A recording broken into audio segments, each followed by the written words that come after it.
Selamat siang semuanya. Apakah suara saya terdengar jelas? Selamat siang, Pak Mili terdengar jelas, Pak. Oke. Tapi kamera Bapak Kembali ya. kebalik. Oh iya, bentar. Ya.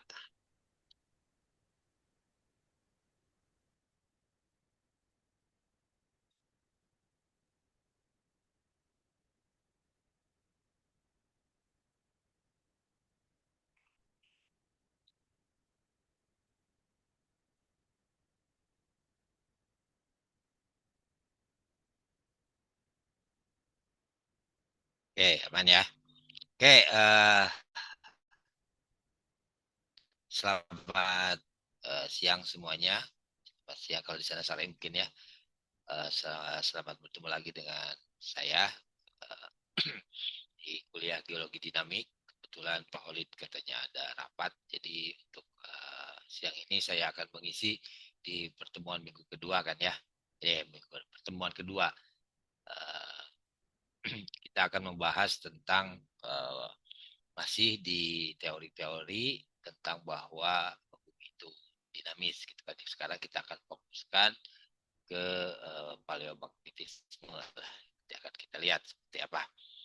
Uh, untuk mempersingkat waktu kita mulai saja ya. Mungkin saya izin mematikan kamera ya supaya lebih biar Baik, lebih Pak stabil Mili. mungkin ya. Oke, terima kasih Pak Miki. Oke, teman-teman semua, sebelum kita masuk, mungkin minggu kemarin Pak Holid sudah sampai mana ya kuliahnya? Apakah sudah masuk ke struktur bumi belum ya? Masih ke sejarah mungkin ya? Yang waktu hari Selasa, biar tidak pengulangan. Halo, gimana teman-teman mahasiswa ada yang mau menjawab pertanyaan saya?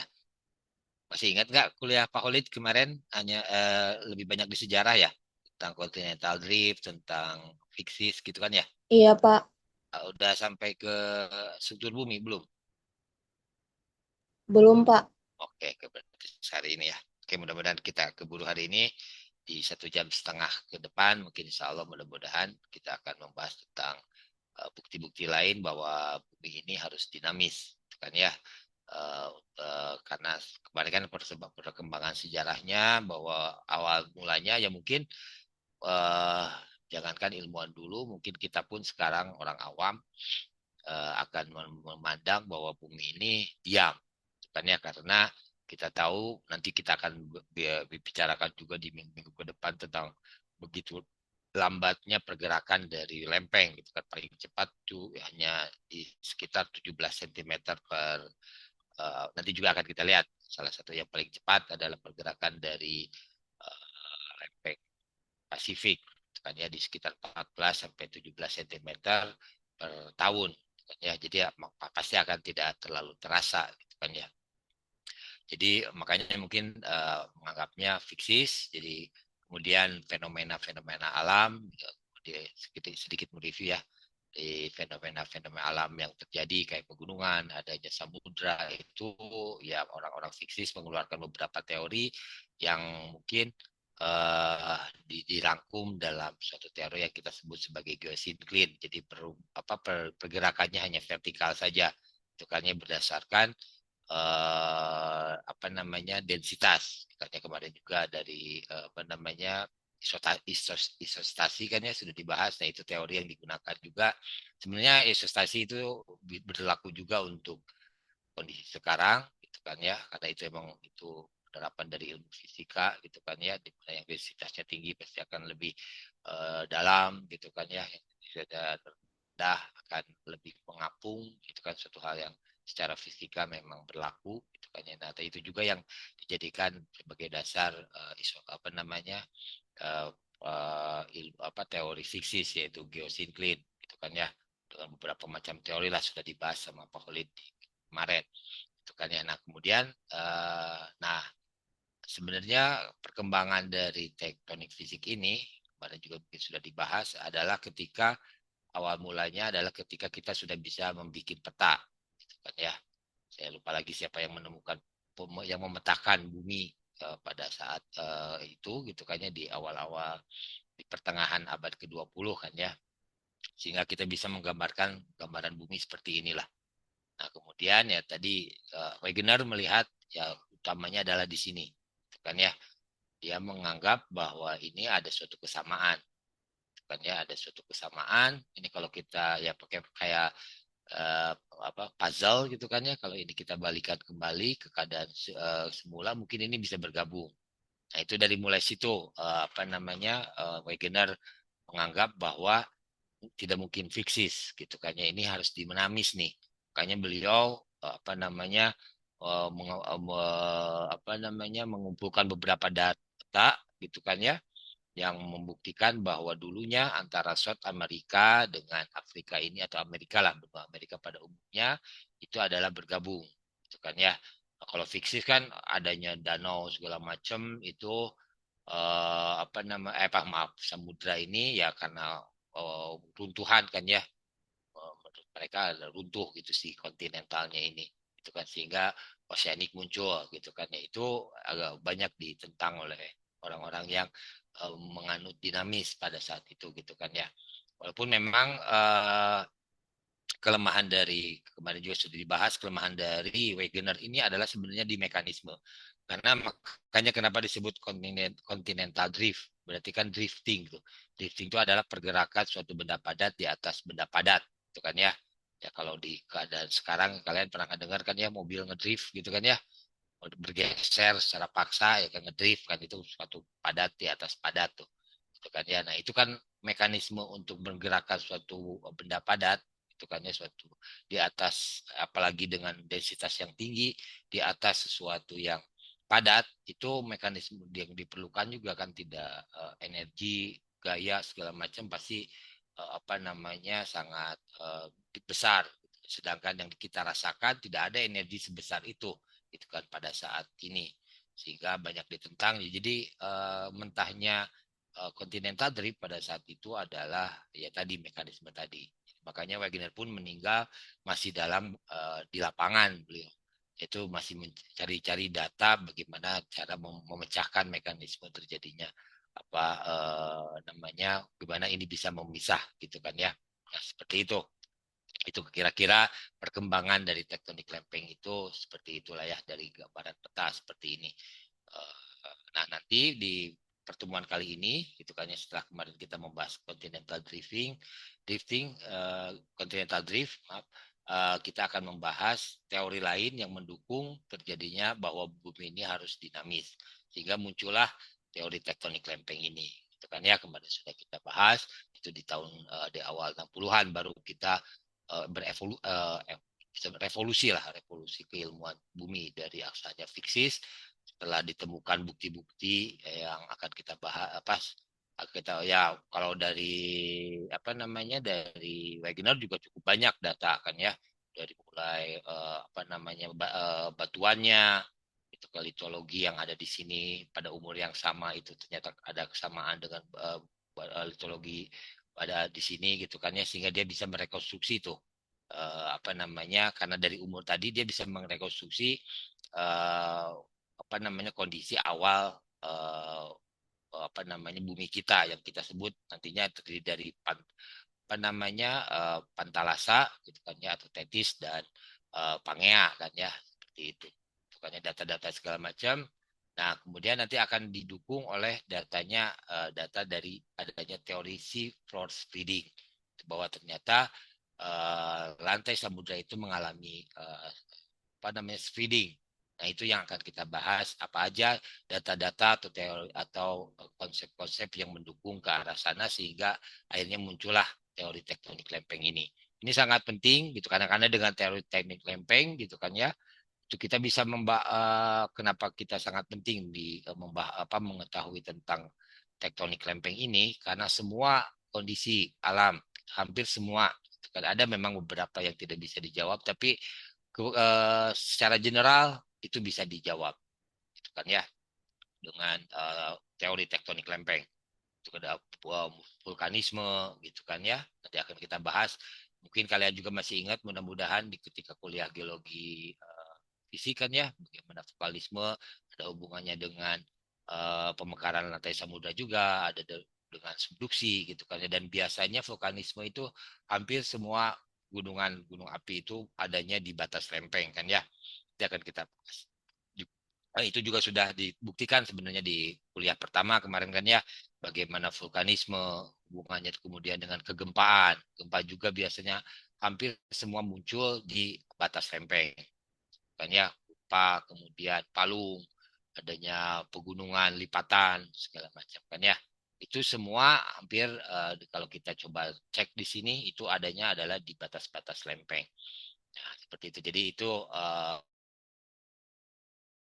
makanya kenapa teori tektonik lempeng ini sangat penting. Jadi kalian mau nanti bergerak dimanapun gitu kan ya, kalau kalian sukanya petrologi ya pasti ada hubungannya dengan tektonik. Karena nanti petrologi juga kan akan dibagi-bagi lagi, klasifikasi batuannya akan sangat tergantung di mana dia terbentuk.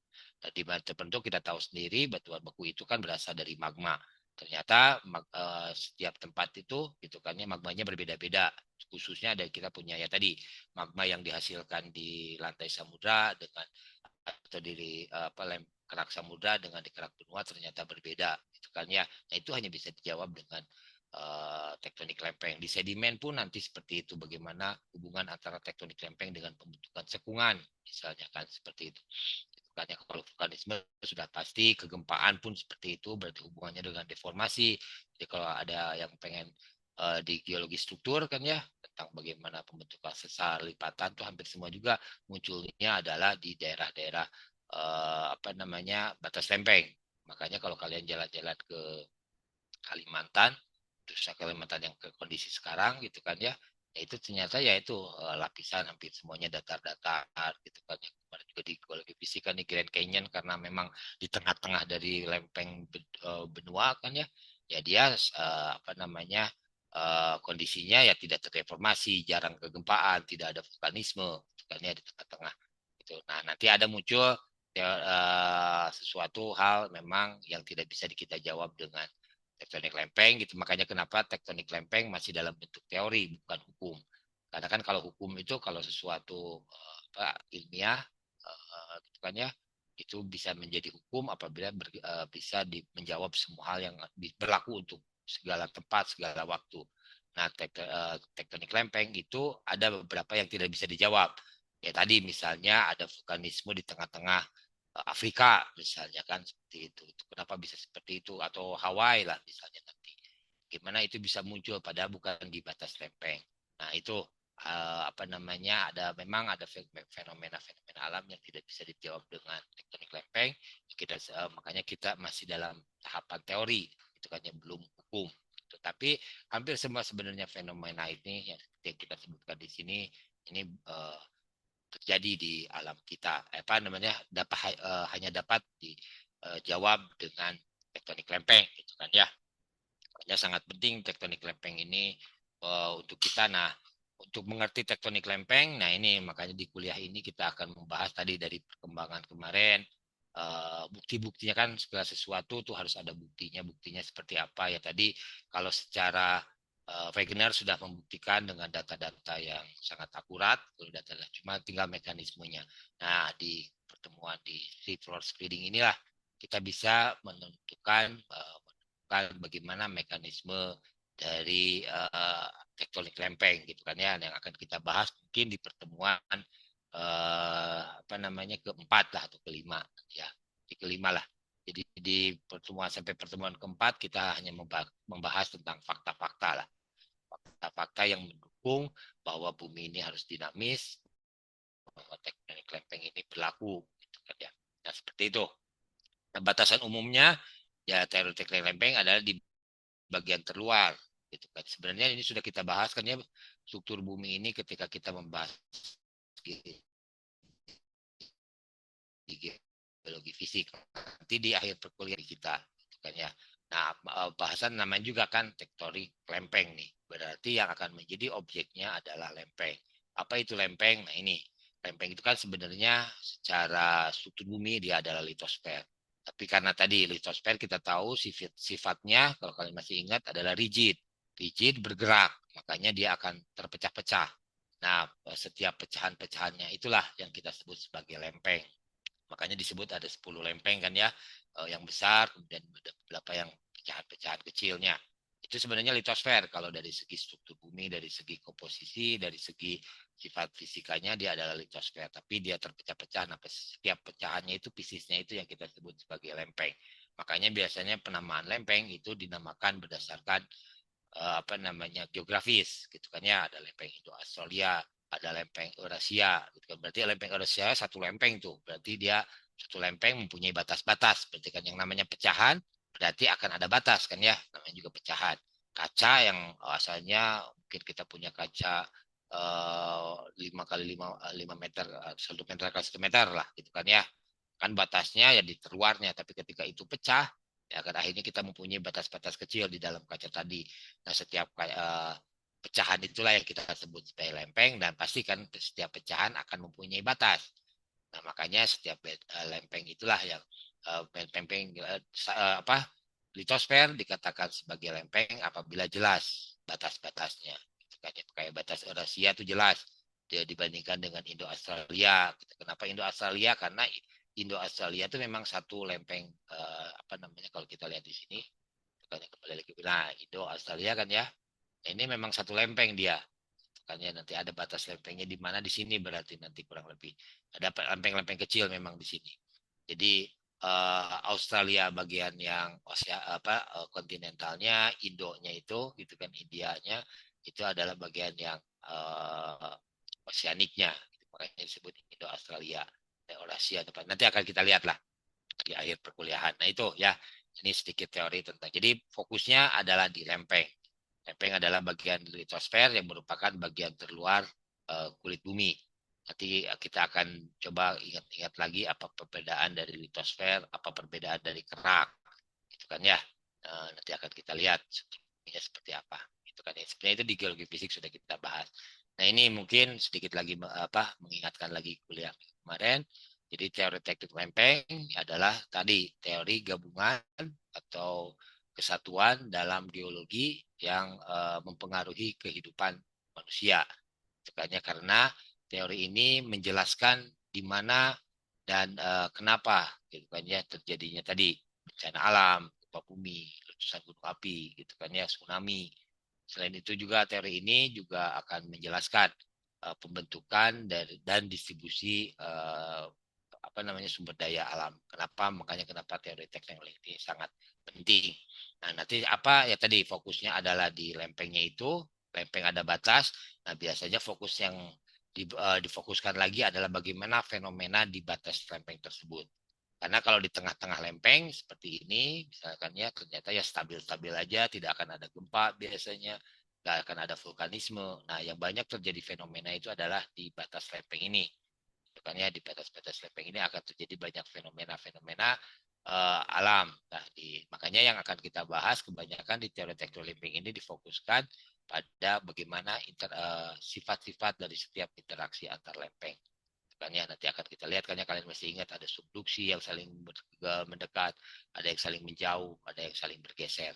Nah, pasti karena sifatnya berbeda, pasti efeknya pun akan berbeda. Nanti itu akan kita bahas mulai dari minggu ke-6, minggu ke-7, minggu ke-8 gitu kan ya. Nah, sebelum kita UTS, kita akan habiskan dulu bagaimana sifat-sifat dari setiap interaksi gitu kan ya. Nah, sekarang kita masih ke fakta-fakta yang untuk seperti apa fakta-fakta yang menjelaskan bahwa kita memang harus mau nggak mau harus percaya bahwa teori tektonik lempeng untuk saat ini adalah suatu kebenaran itu kan ya, sesuatu yang harus dipercayai oleh setiap geologis gitu, setiap orang yang membahas tentang ilmu kebumian nah, gitu kan ya.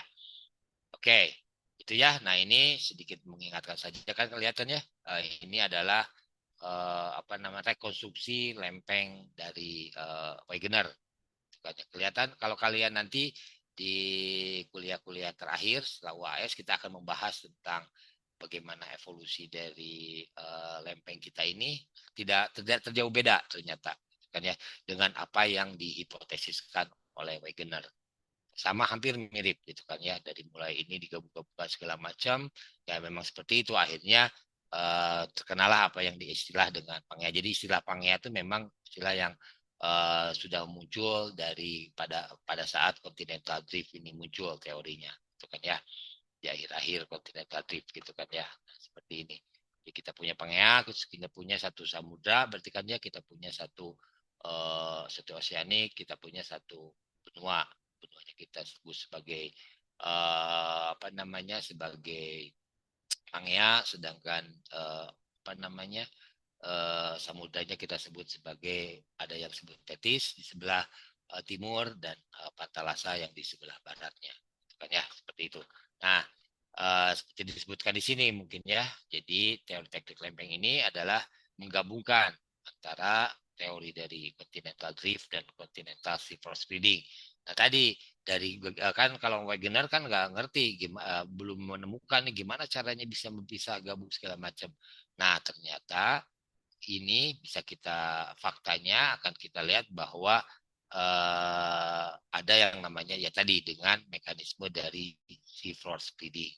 Artinya yang bergerak memang nanti ternyata adalah oceanic, bukannya seafloor yang bergerak. Maksudnya yang menjadi motor penggeraknya lah.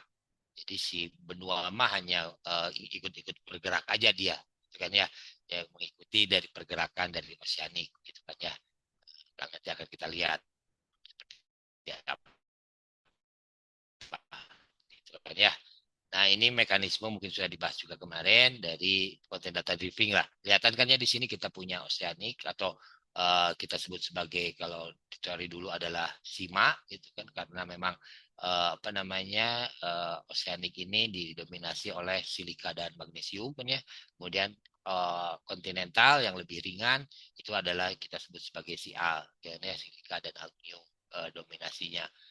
Sehingga densitasnya jauh lebih rendah, ini sekitar 2,7, ini sekitar 3,3 sampai 3,3 lah gitu kan ya. Nah, ini yang disebut kontainer tadi, jadi dia memisah ini gitu kan ya, karena tadi mungkin arus konveksi pun sudah berkembang pada saat itu gitu kan. Jadi pergerakan mekanismenya oleh arus konveksi gitu kan ya, dari seorang ahli fisika gitu kan, karena dari sifat, karena ada perbedaan panas kan ya, kalian mungkin belajar di fisika bahwa transfer panas itu kan selain radiasi kita ada induksi gitu kan ya. Yang satu lagi adalah namanya arus konveksi gitu kan ya, karena ada perbedaan panas gitu kan ya, dari dingin gitu kan ya, yang ini adalah panas. Kita tahu kan ya, kita punya PVNRT rho GH gitu kan ya, rho GH gitu kan ya, jadi semakin, atau P sama dengan rho GH berarti tekanan semakin ke dalam semakin tinggi tergantung kedalamannya. H di situ adalah Z kan ya, kedalaman. Nah, kita punya PVNRT berarti P dengan T itu adalah berbanding lurus. Semakin dalam akan semakin panas. Karena semakin dalam akan semakin panas, maka pasti suhu di bawah ini akan lebih tinggi dibandingkan suhu yang di sini. Maka terjadilah yang kita sebut sebagai arus konveksi. Nah, arus konveksi inilah yang nantinya akan menjadi salah satu motor penggerak dari lempeng-lempeng kita. Nah, kalau pada zaman continental drift, ini arus konveksi ini adalah ya tadi hanya menggerakkan si al ini di atas sima. Nah, ini mekanisme ini gimana, apa namanya? Ini memang ini menggabungkan antara dinamis dengan apa namanya, dengan fiksis sebenarnya. Jadi menggabungkan antara dinamis dengan fisik gitu kan ya. Jadi ini continental driftnya, yang ini adalah geosinklinnya. Jadi diakibatkan arus run itu kan karena ada proses isostasi. Nah, itulah yang mengakibatkan pergerakan. Tapi ya tadi, apakah pergerakan ini cukup untuk menggerakkan suatu yang benda padat di atas benda padat? Nah, dulu tuh seperti itu. Itu yang menjadi, masih ini baru ide. Ide yang mungkin nanti kalau kita lihat hampir mirip sebetulnya, cuma nanti mekanismenya aja yang berbeda. Tapi kurang lebih seperti inilah, gitu kan ya. Di tengah-tengah ada island arc di sini, gitu kan ya. Ini hampir sama nanti ketika kita membahas tentang apa namanya, interaksi batas lempeng divergen kan ya, hampir mirip sebenarnya. Tapi nanti akan kita bergerak, ternyata kalau di divergen itu ya ini bergerak bareng.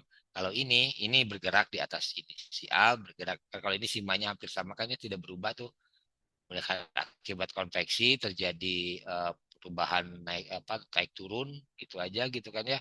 Dan itulah yang mengakibatkan ini terjadi pergerakan. Jadi vertikal mengakibatkan pergerakan horizontal. Dulu itu seperti itu. Jadi geosinkline itu kan ya, investasi yang mengakibatkan adanya pergerakan secara horizontal. Nah, gitu. Sedangkan nanti kita lihat bahwa tektonik lempeng kebalikannya, pergerakan horizontal yang mengakibatkan adanya pergerakan secara vertikal. Kita kan seperti itu. Kayak misalnya tadi akibat tektonik lempeng ya mengakibatkan terjadinya pegunungan kan ya. Berarti kan pegunungan naik ke atas, pergerakan secara vertikal yang diakibatkan oleh adanya pergerakan lempeng yang secara horizontal. Nanti akan semoga kalian bisa memahami nantinya. Sekali lagi seperti itu. Nah, ini yang mekanisme ini yang masih dipertanyakan apa namanya masih banyak kekurangannya udah pasti lah ya. Ya tadi bagaimana sih menggerakkan ini yang padat di atas padat gitu kan ya. Harus seperti apa nih? Kita membahas kalau kalian masih ingat struktur membahas sesar aja kan perlu energi yang tinggi itu untuk membuat sesar. Berarti ini kan kalau ini bergerak asal seperti ini memisah berarti di sini akan ada sesar, di sini juga akan ada sesar kan ya. Karena dia bergeser. Nah, seperti itu. Gitu ya. Itu kan sangat energi yang diperlukan sangat tinggi. Bayang akan seperti apa namanya kata plastiknya gitu kan ya, dengan energi seperti itu. Nah, seperti itu dengan fenomena gempa yang sangat tinggi aja hanya 9 magnitude misalnya. Itu hanya bisa menggerakkan sekitar 20 meter lah. Sedangkan ini kan pergerakannya kebayang segini meter nih pergerakannya. Berapa energi yang diperlukan. Kalau dihitung-hitung dengan umur bumi ya nggak masuk lah, masih diperlukan energi yang tinggi. Mungkin dulu seperti itu. Karena tadi ilmu tentang struktur bumi pun itu sebenarnya masih belum se apa namanya se-update sekarang. Dulu masih tentang struktur bumi masih ada sial, sima aja, kemudian kita punya kerak, mantel dan inti itu aja yang dulu berkembang gitu. Jadi karena apa namanya pembagian secara sifat fisik masih belum berkembang lah gitu kan ya. Nah setelah itu ditemukan baru apa namanya dengan adanya gelombang gempa terjadinya gempa mengandung gelombang.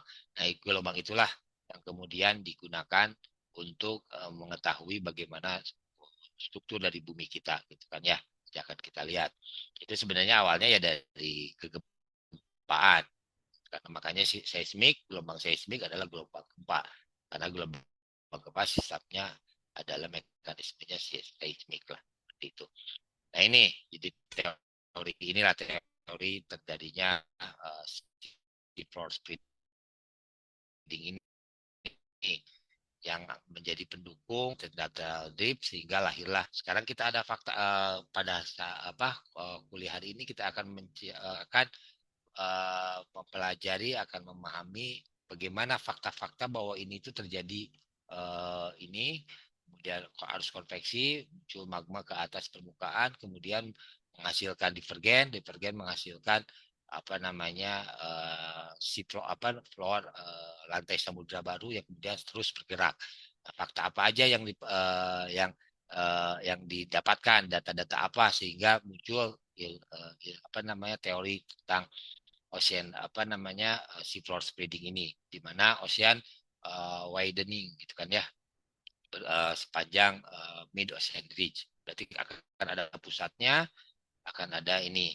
Nah, kemudiannya tadi kebetulan ya inilah salah satu pertama kalinya di apa namanya orang mengetahui bahwa sea floor itu mengalami spreading, mengalami widening tadi adalah karena adanya penyelidikan di tahun segini gitu kan 50 sampai 60 gitu kan tentang topografi dari geologi dasar laut. Jadi ini pertama kali. Jadi sebenarnya tahun segini kan tahun-tahunnya perang kedua akhir dari perang dunia kedua kan ya. Dari perang kedua itu kan ada teknologi kapal selam baru ditemukannya teknologi kapal selam. Nah, dengan adanya teknologi kapal selam itu gitu kan ya. Nah, akhirnya berkembanglah kita bisa memetakan dasar laut kita. Gitu kan ya karena adanya tadi ya sesuatu biasanya emang teknologi itu pertama kali biasanya memang dipicu oleh adanya perang Nah, akhirnya dengan ada ditemukannya teknologi kapal selam, orang mulailah melakukan penelitian seperti apa sih dasar samudra itu. Makanya yang belum pernah sebelum-sebelumnya ditemukan. Makanya, jadi kita akan pelajari topografi, kemudian geologi dasar laut seperti apa. Nanti mungkin geologi dasar laut ini akan kita bahas di pertemuan minggu selanjutnya, gitu kan ya. Nah, bagaimana pembagian dari lantai samudra. Nah, kemudian yang akan kita bahas hari ini adalah ini, paleomagnetisme ini. Gitu kan ya. Ini yang fenomenal lah, gitu kan ya. Berarti di sini ada kata-kata magnet, gitu kan ya. Karena teori tentang kemagnetikan bumi ini sudah berkembang dari sejak dulu. Bahwa bumi itu adalah sebenarnya magnet, giant magnet lah, magnet yang sangat besar. Kemudian tadi ditemukan juga morfologi punggungan samudra, gitu kan ya, yang panjangnya ini sekitar 84 km, gitu kan ya, dan lebar 1.500 km, gitu kan ya, dari hasil pemetaan itu, gitu kan, dengan kedalaman 3 km, gitu kan, yang kita sebut sebagai Rift Valley ini, pusat dari pemekarannya, gitu kan ya, yang sekarang dikenal dengan pusat dari pemekarannya. Kemudian kita ada Cekungan Muda, dia mempunyai komposisi yang basaltik. Nah, ini semua hasil dari pemetaan tadi. Gitu. Kemudian Hess mengusulkan adanya teori seafloor spreading, gitu kan ya, di mana samudra merupakan hasil pemekaran yang terjadi karena arus konveksi, gitu kan ya, pada mantel, sehingga melalui punggungan samudra atau oceanic ridge. Kita gambaran inilah ya. Jadi gambar ini di bawah ini awal mulanya dari Hess tadi tahun 60 berdasarkan teori ini, gitu kan ya. Berdasarkan data-data paleomagnetisme, topografi dan segala macam. Sehingga nanti akan menjelaskan kemungkinan mekanisme dari continental drift, gitu kan, seperti itu. Nah, ini jadi ini dari Hess tahun tadi. Nah, inilah jadi hasil dari pemetaan. Kalau ini kan udah tahun-tahun sekarang lah. Terkait dengan menggunakan SRTM dan segala macam foto udara, kita bisa memetakan seperti ini. Itu kan ya, ini kondisi ini. Jadi kita punya Rift Valley ini, itu kan yang tadi yang di Atlantik ini kan ya, yang lebar panjangnya 84 km, kemudian apa namanya, lebarnya 1.500 km, gitu, kedalaman tinggi ini adalah 3 km. Semakin ke sini semakin mendalam, apalagi nanti di Palung kan, seperti itu. Jadi inilah gambaran kurang lebih secara sederhananya penampangnya dari seafloor spreading, dari apa uh, gambaran hasil dari pemetaan teori tadi apa namanya, topografi dari lantai samudra kan ya. Jadi ini yang di Rift Valley ini yang tadi ya, kedalamannya adalah 3 km tadi. Nah, sekarang seperti ini ya, tinggal mungkin bagaimana cara kita mengetahui umur kan, berarti ya kita cari aja umurnya kan ya, bisa kita tahu bahwa ini mengalami pergerakan adalah berarti dari umur ya. Ini pasti harusnya, kalau ini memang pusat dari pemekarannya, ini pasti harusnya lebih mudah dibandingkan yang sebelah kanan dan sebelah kirinya ini. Itu kan itu yang dicari adalah bagaimana kita menentukan umur dari lantai samudra ini. Itu kan kita ngambil lantainya, itu kan, dan tadi dengan paleomagnetisme nanti akan lebih jelas lagi. Itu kan kalau umur mungkin masih kurang kuat, nah tadi dengan magnetisme strip akan kita bahas hari ini, bagaimana ini teori ini ternyata memang begitu adanya, kan ya. Nah, ini apa namanya, berapa fenomena di ini lantai apa namanya, brief itu seperti inilah gambaran hasil dari pemetaan bawah laut samudra, gitu kan ya. Nah, ini adalah Atlantik kalau nggak salah ini, gitu kan ya, ada dengan beberapa fenomena black smoke lah segala macam, gitu kan ya, di rekan-rekahan segala segala macam gitu. Jadi air laut masuk ke dalam, dipanaskan, mengeluarkan yang kita sebut sebagai black smoke ini, gitu kan ya. Oke, itu nah berarti sekarang kita masuk ke paleo dari tadi ya, berarti adalah kita masuk ke uh, paleomagnetisme, gitu kan ya. Dimana apa itu paleomagnetisme? Berarti ini salah satu studi yang mendukung seafloor spreading, gitu kan ya. Jadi studi kemagnetan purba pada batuan basaltik. Nanti kenapa kita basaltik? Nanti akan kita coba bahas. kemudian bagaimana pengaruh medan magnet bumi menjadikan batuan dengan komposisi besi kemudian berubah menjadi fosil magnet. Gitu kan ya. Ada tadi basaltik, kalau kalian masih ingat, berarti kan harusnya di lantai samudra kan ya. Makanya jadi apa di pegunungan lantai samudra lah pasti. Gitu kan ya, karena kalau di oseanik kan asam, itu kan aluminium tadi si A. Kalau ini kan sima, berarti kan fosil magnetnya tadi nanti, gitu kan ya. Kemudian medan magnet bumi ini digambarkan sebagai bar, itu kan akan kita lihat nanti di mana ditemukannya bar ini. Ya sebenarnya tidak ada gambaran bar tadi ya. Ini apa namanya digambarkan secara kartun. Bagaimana ternyata kalau kita bikin gambarannya ya seperti kita sebagai bar lah atau strip magnetik dengan inklinasi terhadap arah utara geografi. Jadi mana medan magnet yang dihasilkan itu seperti prinsip elektromagnetik lah, gitu kan ya, atau dinamo. Nanti akan kita lihat, akan kita bahas sedikit tentang geomagnetik, gitu kan ya. Mungkin anak teknik fisika ada ya, kenapa bumi mempunyai medan magnet.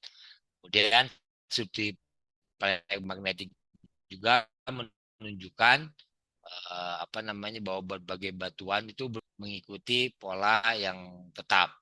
Jadi tadi yang kanan ke kiri itu ternyata sama gitu kan ya, yang menunjukkan bahwa kutub yang berbeda adanya kutub yang berbeda.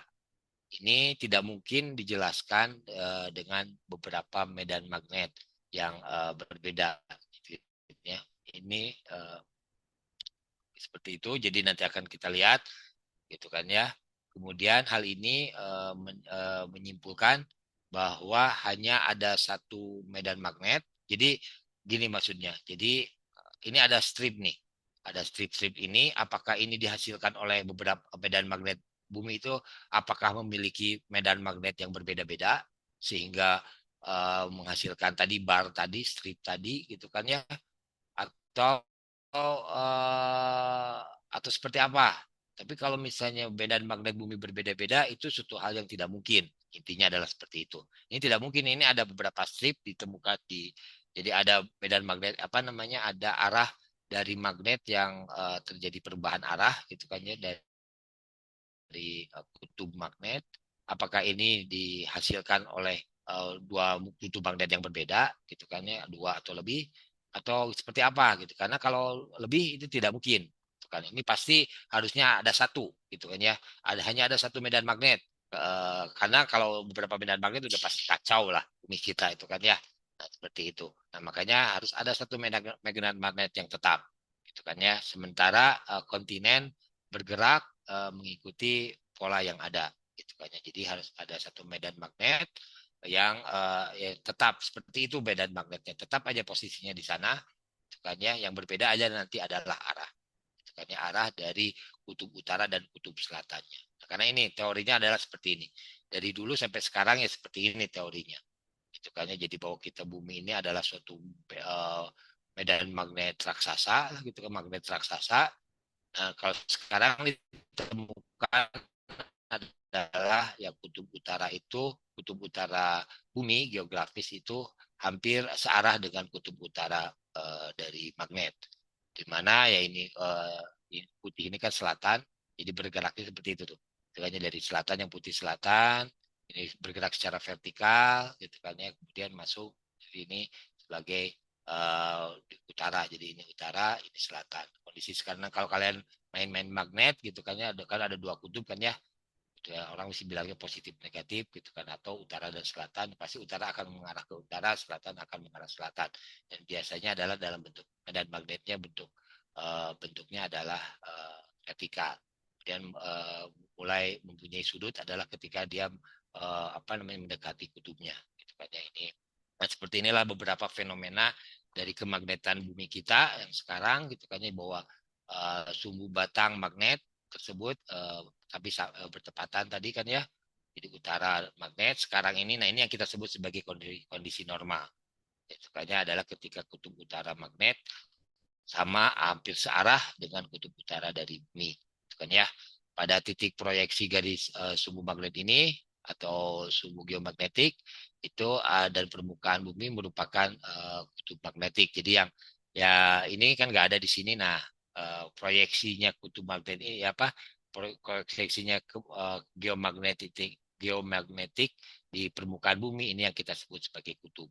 Jadi yang definisi dari kutub itu adalah ketika medan di sini kan nggak ada medan magnet ya, di luar medan magnet kemudian masuk ke permukaan bumi, nah itu yang kita sebut sebagai kutub. Makanya yaitu definisi dari kutub magnet, di mana sumbu magnet bumi membentuk sudut 15 derajat, jadi tidak tepat. Jadi ada sekitar 15 derajat dengan geografis, itu kan ya, yang kita sebut nanti istilahnya ada inklinasi lah, itu kan ya. Akibatnya kutub magnet itu tidak bertepatan tadi. Kemudian garis medan magnet bumi terhadap inti bumi, gitu kan ya. Jadi apa namanya garisnya tuh medan magnet itu terhadap inti bumi. Kemudian sumbu magnetik berorientasi vertikal tadi sudah kita bahas. Nah, yang ini kutub, yang sama ini kan kita kutub sama dengan geografis kan ya. Kalau ini kutub geografis, kutub utara, kutub selatan, nah bagian tengahnya kita sebut ekuator. Nah, sama magnet pun sama. Jadi bagian tengahnya ini adalah kita sebut sebagai ekuator. Ya, kalau di sini 15 derajat berarti kan medan perbedaan sudut antara medan magnet bumi, maaf, ekuator bumi dengan ekuator medan magnet itu juga adalah 15 derajat pastikan ya, karena saling tegak lurus. Apa namanya ekuator, bidang ekuator itu tegak lurus dengan kutubnya. Kemudian jarum kompas yang berorientasi sejajar dengan garis gaya magnet. Gitu kan. Ini kalau kita di selatan pasti ke sini gitu kan ya. Apa namanya kalian bisa melakukan percobaan sendirilah dengan menggunakan kompas. Kayaknya pasti akan mengarah ke utara kan. Selalu makanya bisa dipakai karena utara dari kompas itu akan mengarah ke utara dari geografis. Nah, seperti itu. Tapi tadi di kompas pasti sudah diatur sedemikian rupa sehingga yang 15 derajatnya tadi apa dikoreksi lah sehingga kalau pakai kompas ya pas gitu kan ya antara utara bumi dengan utara ini, padahal itu adalah hasil dari koreksi 15 derajat tadi kan ya sebenarnya. Kemudian sudut vertikal antara tadi gaya tarik garis gaya dengan bidang horizontal kita namakan inklinasi tadi kan ya, inklinasi magnet atau magnetic inclination. Yang ini nih 15 derajat ini yang kita sebut sebagai inklinasi kan ya. Inklinasi tersebut hampir nol pada ekuator, namun hampir 90 derajat pada daerah dekat kutub. Jadi inklinasinya seperti itu. Jadi bidang inklinasi itu adalah bidang horizontal magnet. Ya. Karena tadi jadi gini kan ya posisinya, kemudian dia masuk jadi dia hampir tegak lurus. Kalau ini kan ini permukaan bumi, ini medan magnet hampir sejajar kan ya, makanya disebut sebagai hampir nol. Tapi semakin mendekati kutub, dia akan semakin hampir 90 derajat. Itu maksudnya. Makanya jadi di ekuator dia pasti nol karena sejajar dengan permukaan bumi si medan magnetnya ini. Nah, semakin mendekati kutub, akan masuk ke sini kan ya. Nah, ini pasti akan semakin besar sehingga hampir 90 derajat. Itu maksudnya. Kan ya. Dan gaya garis magnet tadi memanjang apa keluar angkasa dan menyelimuti bumi. Efek medan magnet ini kita namakan sebagai magnetosfer gitu kan. Ini salah satu ya kenapa bumi juga terbebas dari salah satu meteor segala macam juga karena selain kita punya atmosfer kita juga punya magnetosfer seperti itu. Oke. Nah, itu beberapa fakta tentang Earth magnetic field gitu kan ya.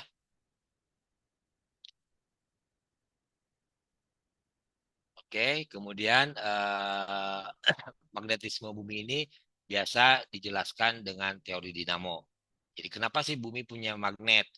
Ya karena tadi kalau kalian kita tahu bumi itu berputar, kemudian kita tahu ini secara struktur bumi lah. Dan ya, kalian masih ingat kan ya struktur bumi, nanti akan kita diingatkan lagi di akhir perkuliahan. Struktur bumi itu kan ada litosfer, mesosfer, kemudian itu semua adalah litosfer, astenosfer, mesosfer itu padat.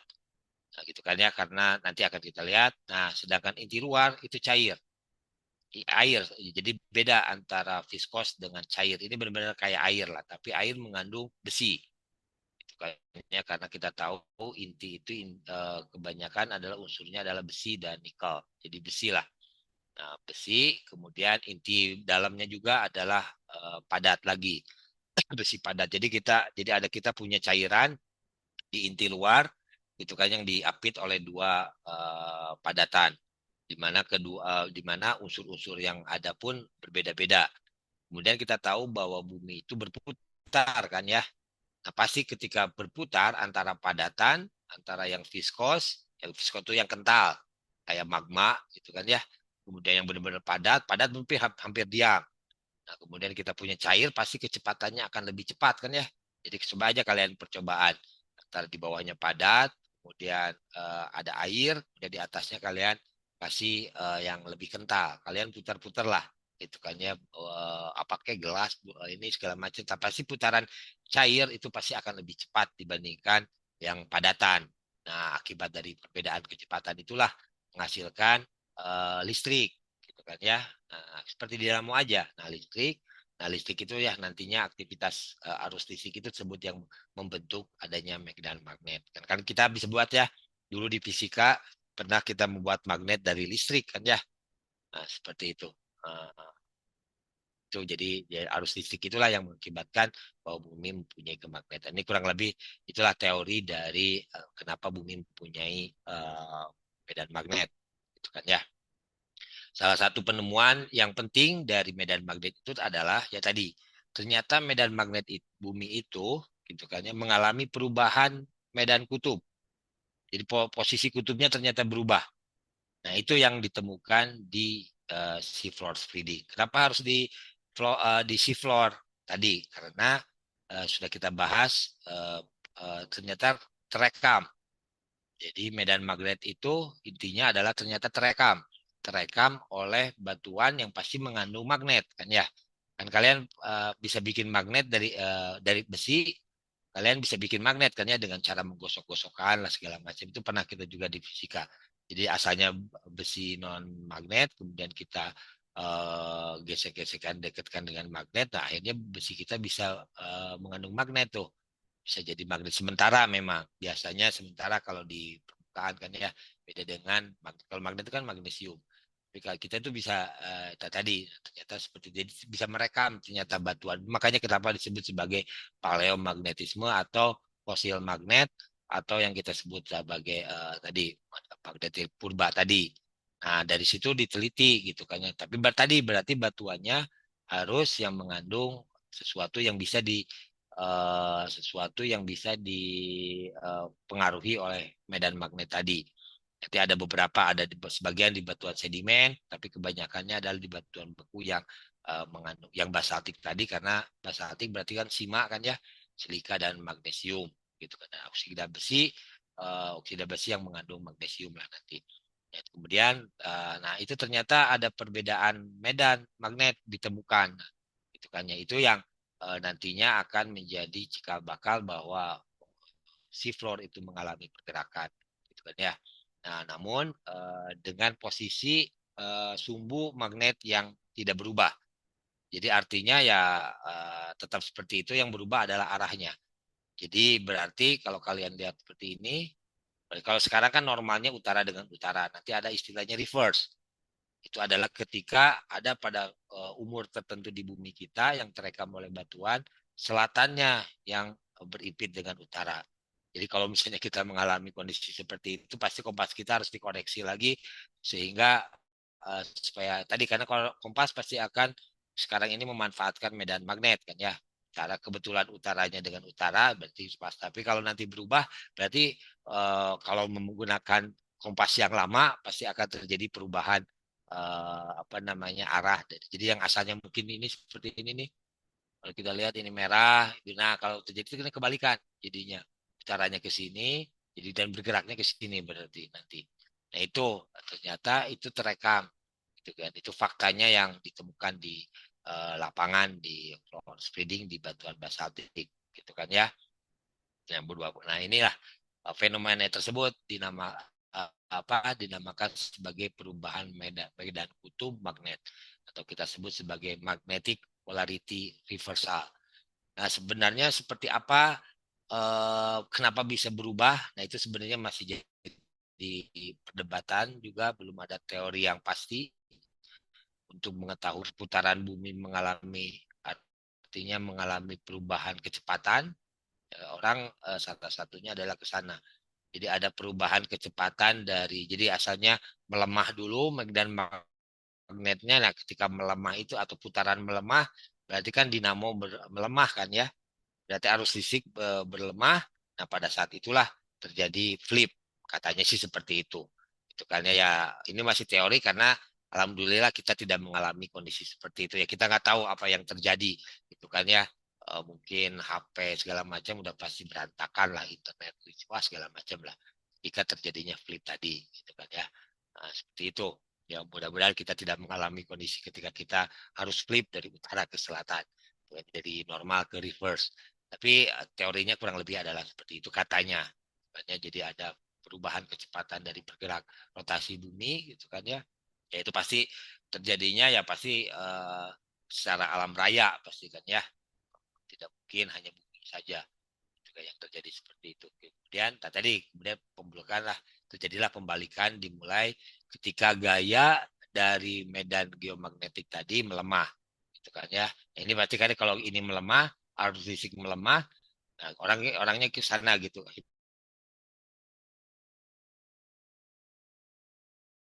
Hipotesis apakah putaran buminya yang melemah atau efek dari cairannya tadi yang melemah. Bisa aja kan mungkin perlu ada perubahan apa namanya, perubahan komposisi dari si cairan inti luar, bisa aja kan seperti itu ya. Jadi sedikit viskos misalnya, pasti kecepatan akan berubah kan. Yang asalnya encer banget, kita kentalin dikit, nah itu pasti akan berubah tuh kecepatan dari pergerakannya. Dari apa namanya, mungkin rotasinya tetap, karena kita tahu bahwa satu hari tetap 24 jam kan ya. Tapi efek dari putaran bumi itu apa tidak apa namanya membuat inti luar tuh melemah. Mungkin seperti itu. Jadi itu kan pasti mainannya adalah komposisi dari besinya. Mungkin bertambah kayak komposisi besinya ya Allah alam lah ya, hanya Tuhan yang tahu. Tapi kemungkinan seperti itu. Jadi karena tadi ini melemah, geomagnetik melemah, berarti kan tadi geomagnetik diakibatkan oleh alur listrik oleh karena dinamo tadi. Nah, itu berarti kan ada hubungannya dengan kecepatan, adanya perubahan kecepatan dari inti luar yang cair tadi. Makanya yang pastinya adalah seperti itu. Kemudian setelah kekuatan medan magnet itu menjadi nol, jadi sempat berarti mungkin inti luar sempat padat, jadinya tidak bergerak sama sekali. Nah, kemudian medan magnetik kembali normal, namun dengan arah yang medan kutubnya berubah. Seperti ini hipotesis. Apakah seperti ini? Walau alam tadi, gitu kan ya. Ini hanya tadi. Kalau kita apa namanya menganggap bahwa ini melemah, akhirnya menjadi nol, itu seperti apa? Kenapa bisa menjadi seperti jadi nol kan gitu sebenarnya? Apakah bumi berhenti berputar atau yang pasti yang lebih masuk akal adalah komposisi dari inti luarnya yang mungkin lebih padat, menjadi viskos. Dan kalian masih ingat kan ya ketika di geologi struktur bahwa material itu adalah kan dari cair sampai padat itu di tengah-tengah ada yang kita sebut sebagai mineral apa material viskos. Makanya itu bisa karena komposisi besinya bertambah, suhu bumi yang berubah. Karena semakin panas akan semakin cair mungkin, tapi ketika mendingin akan menjadi memadat kan mungkin ya banyak lah. Itu banyak faktor-faktor yang mungkin agak sulit karena kejadiannya adalah ketika nanti akan kita lihat itu di puluhan juta lah sampai ratusan juta terjadinya perubahan itu. Itu kayaknya di mana makhluk hidup Prekambrian terjadinya kalau kita lihat lah. itu terjadinya ya makhluk bumi masih belum ada lah. Makanya, nah ini teorinya seperti inilah kurang lebih dari remnan magnetisme tadi. Ini kalian bisa baca sendiri. Tadi kan ya kita lama bahas taktik seperti inilah. Ketika memang masih panas tidak terpengaruh. Tapi ketika dia mulai dingin, nah pasti yang magnet-magnet sama aja lah dengan kompas. Mekanisme kan mau ke kompas itu kepengaruhin karena kita pasti dikasih kasih magnet tuh kan kompas tuh ya. Magnet itu pasti akan bergerak ke arah sesuai dengan medan magnetnya. Nah, seperti itu. Nah, makanya itu ketika masih panas, gitu kan ya, itu masih belum terpengaruh. Nah, ketika mulai mendingin, terjadi perubahan orientasi dari mineral-mineral yang ternyata itu adalah kenapa mineral bisa berubah orientasinya. Makanya kalian kan bisa masih ingat di geologi fisik kan ya bahwa mineral itu terdiri dari kristal, kristal itu ada sumbu-sumbunya. Di kristal mineralogi juga sudah kalian bahas. Nah, itu juga menunjukkan kalau untuk mineral-mineral seperti ini Fe4 atau ini kan ini adalah titanium dan kita punya Fe34 yang oksigen ini yang akan apa namanya yang magnetik ini yang akan nanti mineral yang mudah mengalami magnetisasi tadi. Makanya kan kita punya tadi kan kalian bisa cobalah sendiri kita membuat magnet sementara gitu kan ya dari besi dan segala macam ya. Nah, ini nanti ketika mendingin, ketika makanya kenapa harus basaltis? Itu kan ya karena kita tahu bahwa magma asli itu atau yang kita sebut sebagai yang ultra basah sampai basah itu kan sebenarnya ferromagnesian.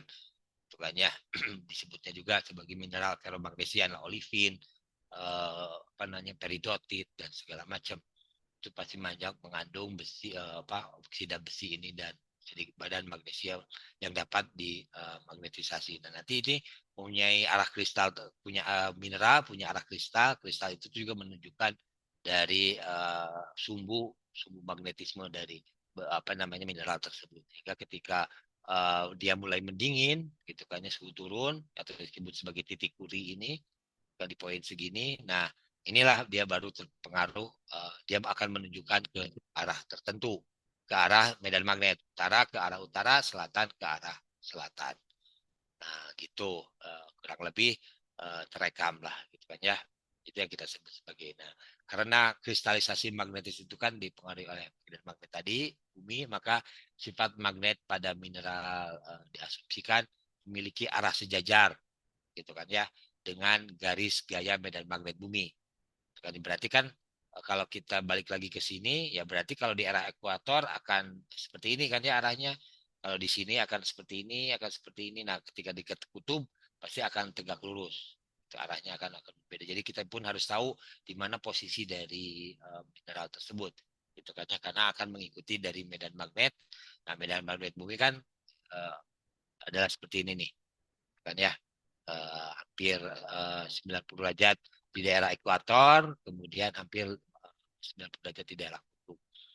Kita tahu batuannya ini dekat kutub, ketika tegak lurus berarti akan arahnya akan tegak lurus, gitu kan ya. Dia akan sejajar dengan garis dari medan magnet.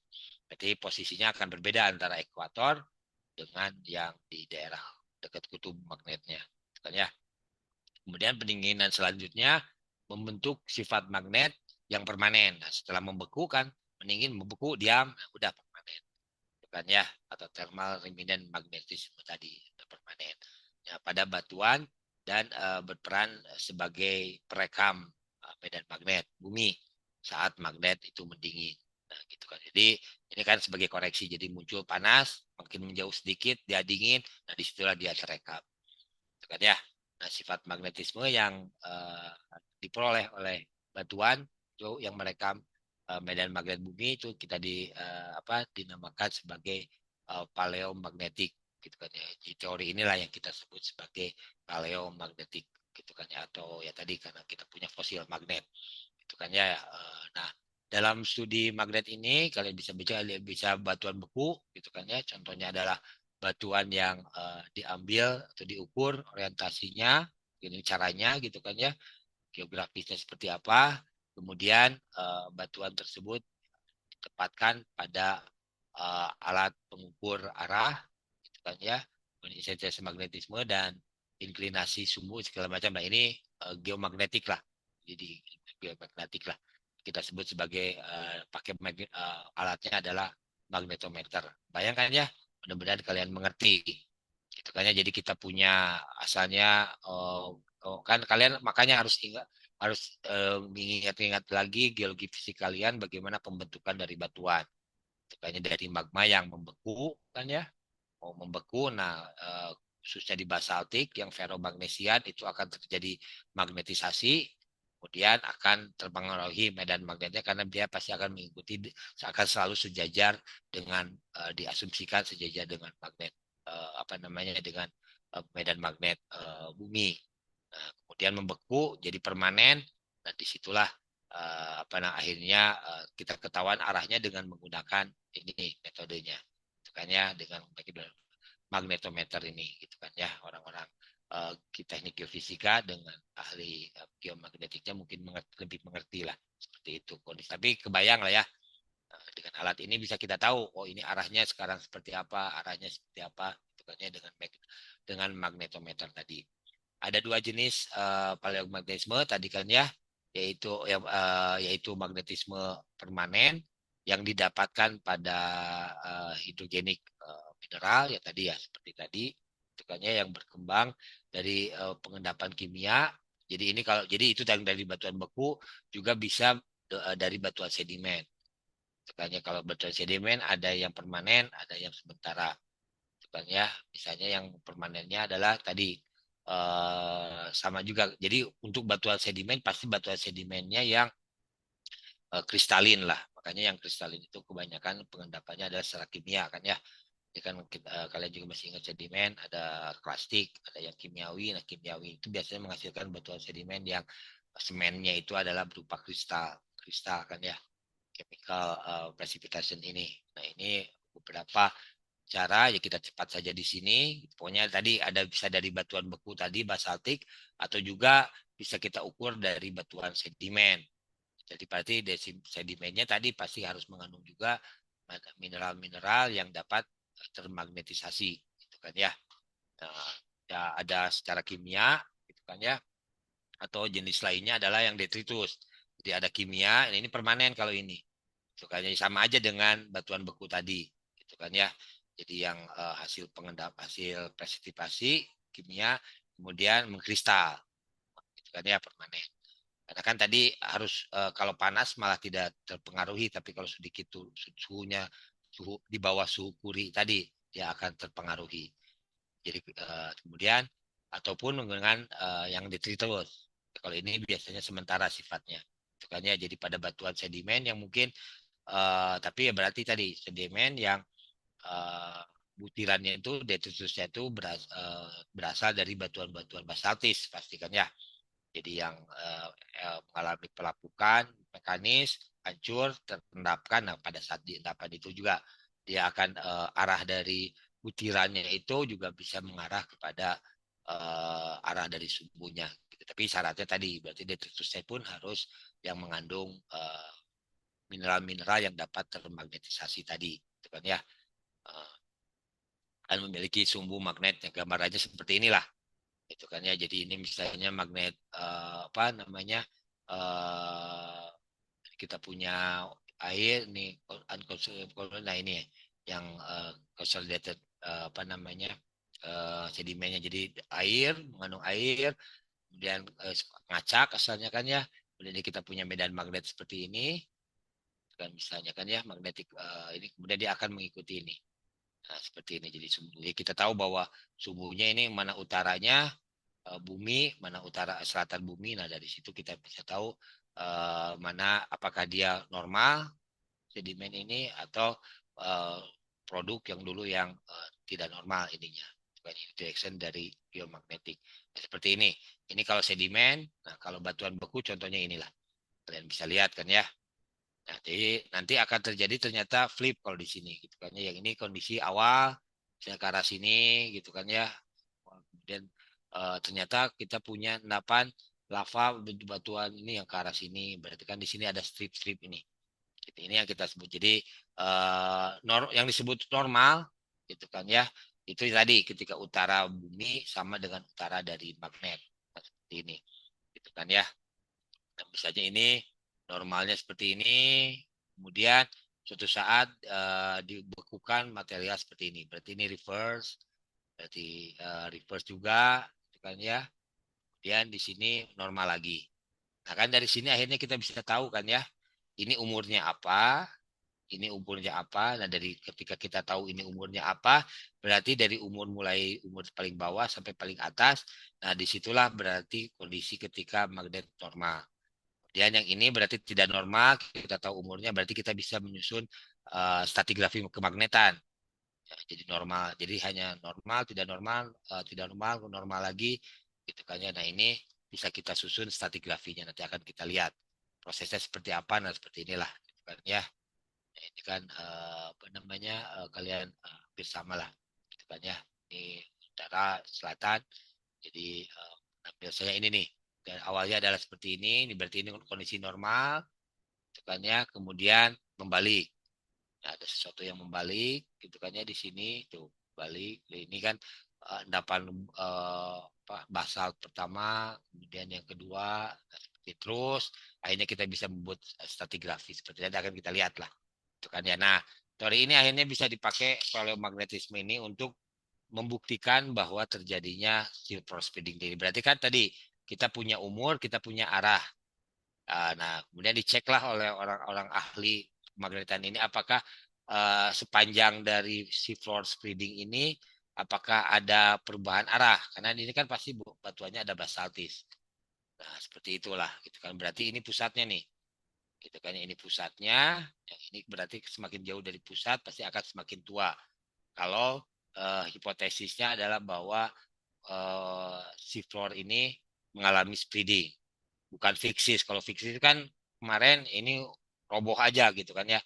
Nah ini enggak, ini memisah nih ternyata. Kalau menurut orang dinamis ini mungkin yang akan menjadi mekanisme pergerakan dari lempeng. Nah berarti harus dicek nih bagaimana kemagnetan di sini, kemagnetannya bagaimana magnetic field lapangan magnet sepanjang ini, sepanjang lebar ini, gitu kan ya. Apakah dari pusat seperti apalah kondisinya. Nah itu kurang lebih apa namanya uh, teori dari paleomagnetisme ini, itu kan ya silver, itu kan ya. Nah, setelah ditemukan, gitu kan ya, kayak kurang lebih saya rangkum aja kata-katanya bisa kalian baca sendiri, tapi intinya ada seperti itu. Ternyata ya gini, ini kalau salah di Atlantik, gitu kan ya. Nah ternyata yang ini adalah normal karena kan kondisi sekarang nih. Jadi yang warna ini normal, yang ini tidak normal, normal, tidak normal, normal, tidak normal lah gitu, gitu kan ya. Normal itu artinya utara-utara, selatan-selatan. Kalau ini kebalikan, utara geografis, selatan bumi. Utara geografis, selatan magnet. Yang mana ini normal lagi. Nah ternyata ya tadi kalau dilihat dari sini, gitu kan ya. Pertama yang bisa kita simpulkan adalah bahwa simetris kan ya antara ke arah kanan dan antara ke arah kiri. Ini simetris.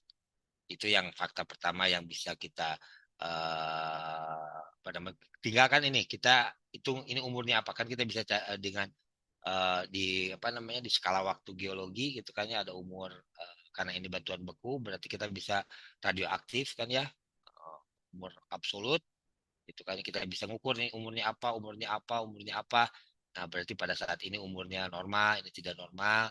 Nah, ternyata ya tadi ini kan kita tahu deh ketika dari umur sebelum ada strip aja kita bisa mengetahui bahwa umur di sini dengan radioaktif dengan pengukuran umur absolut ini adalah lebih tua dari sini. Gitu kan ya. Nah, ternyata kondisinya ada strip ini. Nah, ternyata apa namanya dari umur ini dan lebih dijelaskan lagi arah darinya, arah dari pergerakannya. Ternyata ya seperti ini. Itu kan dari strip ini lebih memperkuat lagi fakta bahwa terjadi pergeseran. Itu kan dari normal karena umur ini tidak normal pada umur apa, kemudian normal dan ternyata sama antara kanan dengan kiri. Itu beberapa yang dengan ya tadi ternyata energinya pun berbeda-beda lah seperti ini. Energi yang ini kan negatif, kemudian kembali lagi seperti ini. Nah ini ya. Nah dari sinilah akhirnya mendukung teori dari bahwa seafloor ini mengalami spreading. Jadi kalau ada pertanyaan apa kegunaan paleomagnetisme gitu kan ya bagi perkembangan ilmu tektonik lempeng adalah salah satu membuktikan bahwa bagi geologis bagi kita gitu kan ya membuktikan bahwa seafloor ini mengalami spreading dengan pergerakan dari mulai pusat dari spreadingnya ke searah menjauh semakin tua kan ya. Nah, kan kemudian dari strip-strip ini juga salah satu yang bisa kita lihat, yang bisa kita ambil faktanya juga adalah sistemat apa sistematis apa namanya simetris antara pergerakan ke arah kanan dengan pergerakan ke kiri atau ke arah barat ke arah timur dengan ke arah barat itu ternyata adalah simetris. Itu kan ya. Kemudian kita juga bisa tahu panjangnya, tahu kecepatannya, gitu kan ya. Dari situ bisa kita tahu umurnya juga sih sebenarnya. Kita panjangnya ini berapa, gitu kan ya. Panjang ini berapa nih? Maaf, kembalikan kita panjang ini berapa, kita tahu ini umur berapa. Nah, dari situ kita bisa tahu kecepatan. Nah, ini dari sini pun gitu kan ya, kalau umurnya ternyata berbeda-beda antara ini, ya ini bisa kita simpulkan juga ternyata terjadi dinamisasi juga kecepatan dari magnetisme ini, gitu kan ya. Jadi mungkin ini kalau misalnya stabil ya, apa namanya umurnya. Jadi ini panjang umur ini, misalnya ini 10 tahun, ini 10 tahun, 10 tahun, 10 tahun semua misalnya kan. Berarti yang bisa kita simpulkan bahwa kecepatan pergeseran itu berubah-ubah. Jadi sini cepat, lambat, sini sangat cepat gitu kan.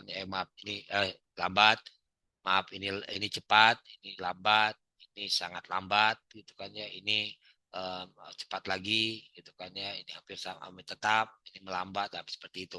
Nah ini dari sini nih kecepatan ini kalau salah ini adalah kecepatan ini itu kan ya intensitas gamanya gitu kan ya. Nah seperti itu kan ya. Nah tinggal tahu aja ini umurnya berapa, panjangnya berapa, umurnya berapa, panjang ini. Nah itu dari kita makanya bisa menentukan kecepatan dari pergerakan lem ini sama inilah gitu kan ya. Ternyata ini umuran nih. Ini adalah segini 10 meter, kan ya. Ini tentunya dari sini kita bisa mengetahui kecepatan dari magnetisme yaitu 1 cm per tahun. Ternyata pergerakannya, kan ya. Meter per tahun. Karena kita tahu ini berapa panjang ini, kemudian kita berapa tahu umurnya. Jadi kalau ini sama-sama kecepatannya sama, kan ya. Berarti bahwa apa namanya waktu yang berarti kan ini panjangnya apa namanya waktu yang berubah-ubah berarti kan ya. Jadi artinya kondisi normal ini uh, random gitu kan ya umur dari normal umur dari, kalau ternyata kecepatannya hampir sama di sini kan 1 cm per tahun. Oh, berarti perubahan itu perubahan medan magnet itu ternyata apa namanya random. Itu kayak tidak per 10 tahun, tidak per 5 tahun, tidak per 100 juta tahun enggak ternyata. Karena kalau dari kecepatan ini hampir stabil di 1 cm, tapi yang berubah itu ternyata masa dari flipnya tadi. Kan ya. Nah, seperti itu kurang lebih. Jadi kurang lebih seperti itulah. Nah dari sini kan kita bisa mengembalikan nih, ini kondisi sekarang, ini kondisi umur dibalikin, dibalikin, dibalikin. Nah ini kondisi ketika dibalikin kondisi berarti umur A ini lebih tua dibandingkan dengan dari kondisi C gitu kan. Ini hasil rekonstruksi ini. Yang untuk membuktikan dari situ dari rekonstruksi ini kan ini kan pasti gini nih. Ini gabung nih, ya kan? Gabung kemudian pasti kalau ini bergerak ini akan memisah dengan jarak yang sama. Nah, dari situ kan kita bisa merekonstruksi nih. Oh ini dulunya gabung dengan ini. Berarti kan tinggal balikin aja nih.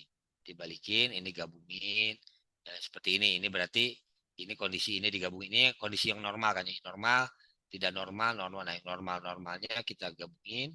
Yang merah. Dan kemudian ini ketika kita ini gabungin dengan ini. Oh ini ternyata ini sama, umurnya sama. kondisi magnetismenya sama. Berarti kita bisa gabung, kita rekonstruksi balik seperti ini. Nah, ini kan berarti salah satu bukti bahwa floor itu mengalami spreading. Kan dengan tadi teori bahwa antara ke kanan dengan ke kiri itu simetris, berarti kita bisa salah satunya adalah kita bisa menggabungkan ini dengan ini. Ketika ini bergabung ini berarti ini dengan ini. Makanya kita gabungkan yang normalnya, oh ternyata match. Kan ya, oh berarti memang benar kita terbukti bahwa yang bergerak itu adalah si floornya.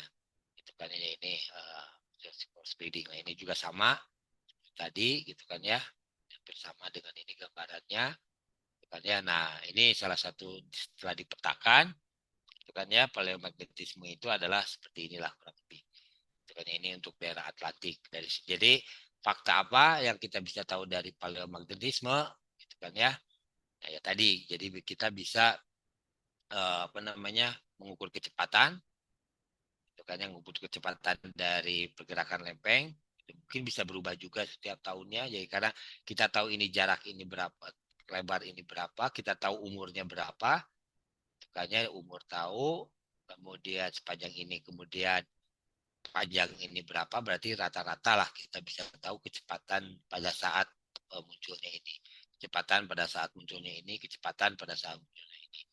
Kemudian yang tadi yang goal utamanya adalah bahwa tadi kalau kita rekonstruksi balik, berarti kalau ini memisah, ini kita bisa merekonstruksi balik bahwa C4 itu mengalami speeding. Kan ya. Kemudian yang lainnya faktanya adalah tadi bahwa speedingnya itu ternyata adalah tegak lurus dari sumbu ini, tegak lurus dari sumbu bukaannya, kemudian dan bergerak secara simetris. Nah, itu beberapa fakta dari paleomagnetisme tadi gitu kan ya. Jadi kita continental drifting oke, gitu kan ya, dari data-data di permukaan buminya. Kemudian apa mekanismenya, ternyata bukan drifting, kontinentalnya tidak ngedrift gitu kan. Ternyata ya kontinental bergerak berbarengan antara si A dengan si Ma-nya tuh ternyata berbarengan karena terjadinya ini divergen ini, terjadinya si floor spreading, pusatnya di sini, ada akibat dari oros konveksi. Nah, nanti baru kita bahas dari fakta-fakta ini. Nah, ini baru di kemudian kita bisa tahu bahwa ini mengalami, kenapa sih bisa terjadi belah seperti ini? Kan ini sekarang baru fakta nih. Faktanya adalah seperti itu. Ini bergerak nih. Nah, sekarang berarti kan nanti faktanya akan di perkembangan berikutnya, nanti di mekanisme pergerakan kita akan membahas tentang bagaimana fakta bahwa ini bisa membelah. Gitu kan ya. Ini pusat ini tuh kenapa bisa muncul mekanisme apa namanya magma. Nah, hasilnya adalah ya ketika kalian pelajari di geologi fisik kan ya, yaitu pada saat proses magmatisme. Nah, itu nantinya akhirnya jadi dari detektor lempeng inilah yang salah satu dari batas lempeng kita. Di batas lempengnya adalah divergen, berarti batas ini lempeng A, berarti ini adalah lempeng B, dua lempeng yang berbeda gitu kan ya. Jadi salah satu pecahan kenapa lempeng itu pecah-pecah ya ini karena kita punya seafloor spreading ini karena bergerak tadi kan ya. Itu kalian bisa baca kan ya, ini sendiri dibaca, kalian baca ini untuk kita percepat jadi mengukur kecepatan. Ini gampang lah tadi, intinya adalah seperti tadi gitu kan ya. Intinya adalah ya ini kita punya data waktu umur, kita punya jarak, dan dari situ kita bisa mengetahui bagaimana kecepatan, ukur kecepatan dari spreading. Ternyata ya tadi berbeda-beda ini dari geomagnetik ini tadi kan ya, ternyata tidak sama apa namanya pergerakan lempeng ini. Berarti kalau di sini yang paling cepat adalah Pasifik nih, kan ya, di Pasifik di bagian timur. Makanya kecepatannya apa namanya, berarti bisa dibilang berarti kita punya distance segini nih, kan ya, yang untuk kondisi sekarang kan apa namanya umur sekarang ini kan 0 miliar tahun, berarti di 4 juta tahun yang lalu, di 4 juta bergerak apa namanya sepanjang dalam waktu 4 juta bergerak sepanjang 100 hampir 150 lebih kilometer. Nah, dari sini kan kita bisa menentukan kecepatannya. Berarti 4 dibagi sekitar 160 gitu kan ya. Nah, berarti seginilah kecepatannya mungkin cepat. Jadi dari sini kita bisa tahu bahwa East Pacific itu lebih cepat gitu kan ya dibandingkan dengan paling lambat itu adalah North Atlantic. North Atlantic dengan South aja berbeda kecepatannya kan ya. Berarti kan kalau North Atlantic itu Amerika segala macam kan. Kalau South Atlantic berarti kan yang memisahkan Afrika Selatan dengan Amerika Selatan gitu kan ya. Makanya bukaannya kan kalau kita lihat nanti akan kita lihatlah gambarannya. Ini ada kayak seperti ini kan ya. Bukanya ngelebarnya kayak sleting lah. Kalau kita lihat gambar kembali lagi ke sini yang tadi yang hasil pemetaan tadi. Nah, Atlantik itu ini kan ya. Nah, ini Atlantik itu kan ya. Jadi di sini cepat, North itu lambat, sedangkan di selatannya adalah dia lebih cepat. Makanya bukaannya adalah tidak lurus kan ya. Dia seperti resleting celana lah kan ya. Di atasnya itu kan lebih lebar dibandingkan di bawahnya kan ya. Nah, seperti itu karena ternyata ya di North dengan North itu lebih lambat kecepatannya dibandingkan dengan South gitu kan ya. Ini Juan de Foucault itu ya tadi speeding antara Amerika dengan Pasifik banyak kalian akan lihat lah nanti di sebelah baratnya dari Amerika ini apa namanya di dulunya sih bagian dari Pasifik kemudian dia memisahkan diri karena punya batas sempurna maka dia ini termasuk lempeng kecil Juan de Foucault ini kita akan lihat nanti East Pasifik gitu kan ya. Nah, seperti ini jadi bisa dibuat seperti ini nih. Stratigrafi kemagnetan. Bukan ya? Apa berdasarkan tadi ini kalau nggak salah di Atlantik ini juga kan ya. Gosen gitu kan ya. Kalau kita lihat dari sini aja Oligosen ternyata ya berbeda-beda gitu kan ya. Dari sepanjang Oligosen ini dari berarti 10 juta tahun nih, hampir 10 juta tahun berarti kan ya sudah berubah beberapa kali katanya berubah berarti hampir 1 juta tahun sekali lah mungkin kalau dilihat dari sini kemudian semakin yang ini kan paling lama nih kondisi tidak berubah-berubah nih kalau nggak saya yang hitam itu normal nah sekarang kondisinya adalah kita di sini nih kayaknya dalam kondisi keadaan normal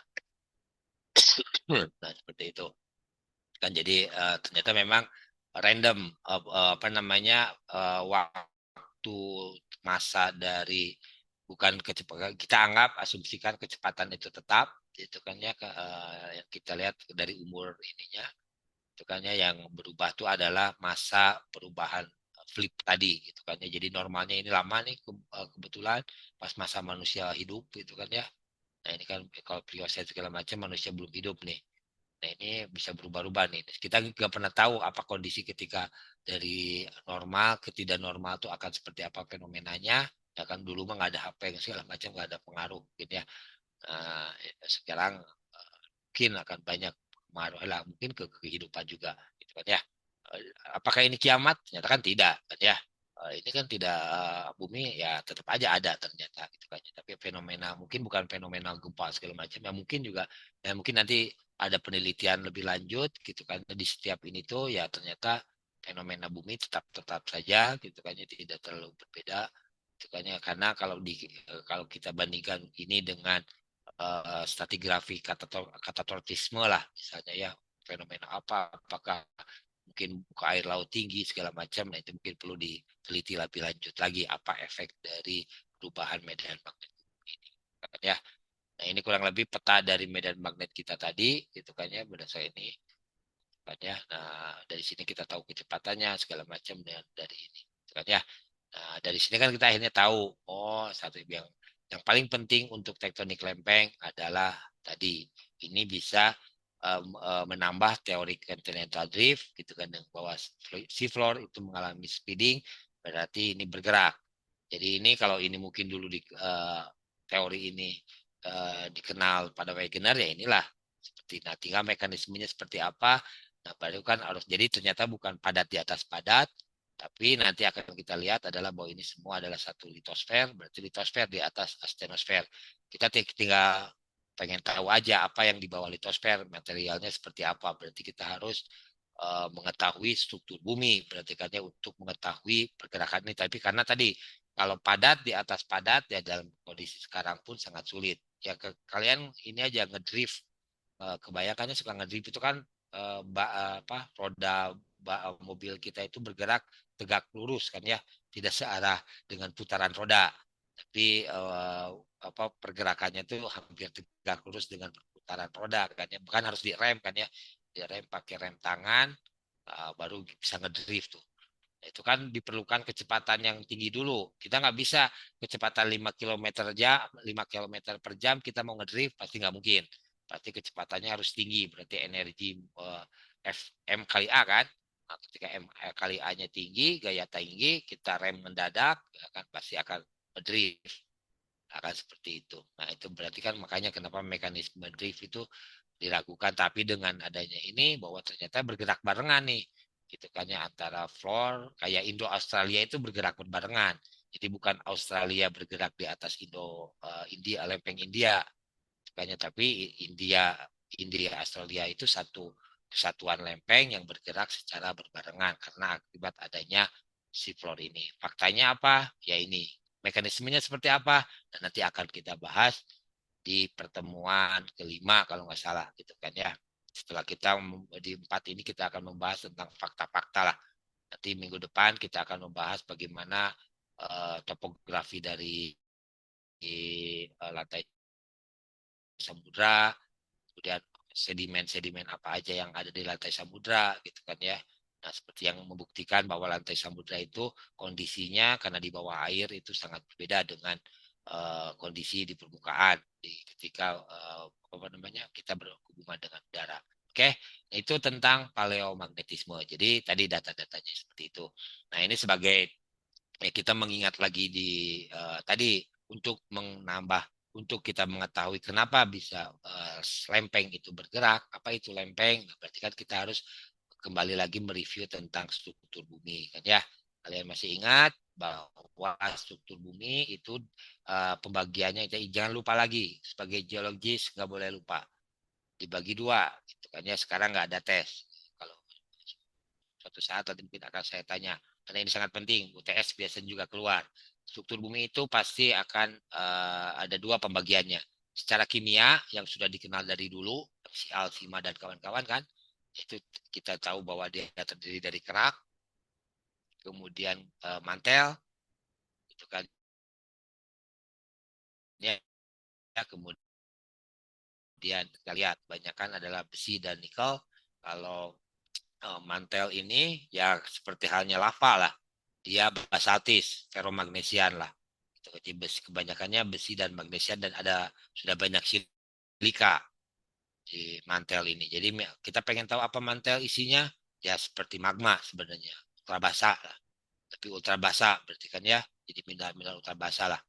Kayak misalnya olivin, peridotit, olivin lah, olivin gitu kan ya. Piroksen nggak ada, piroksen itu di basa kan ya.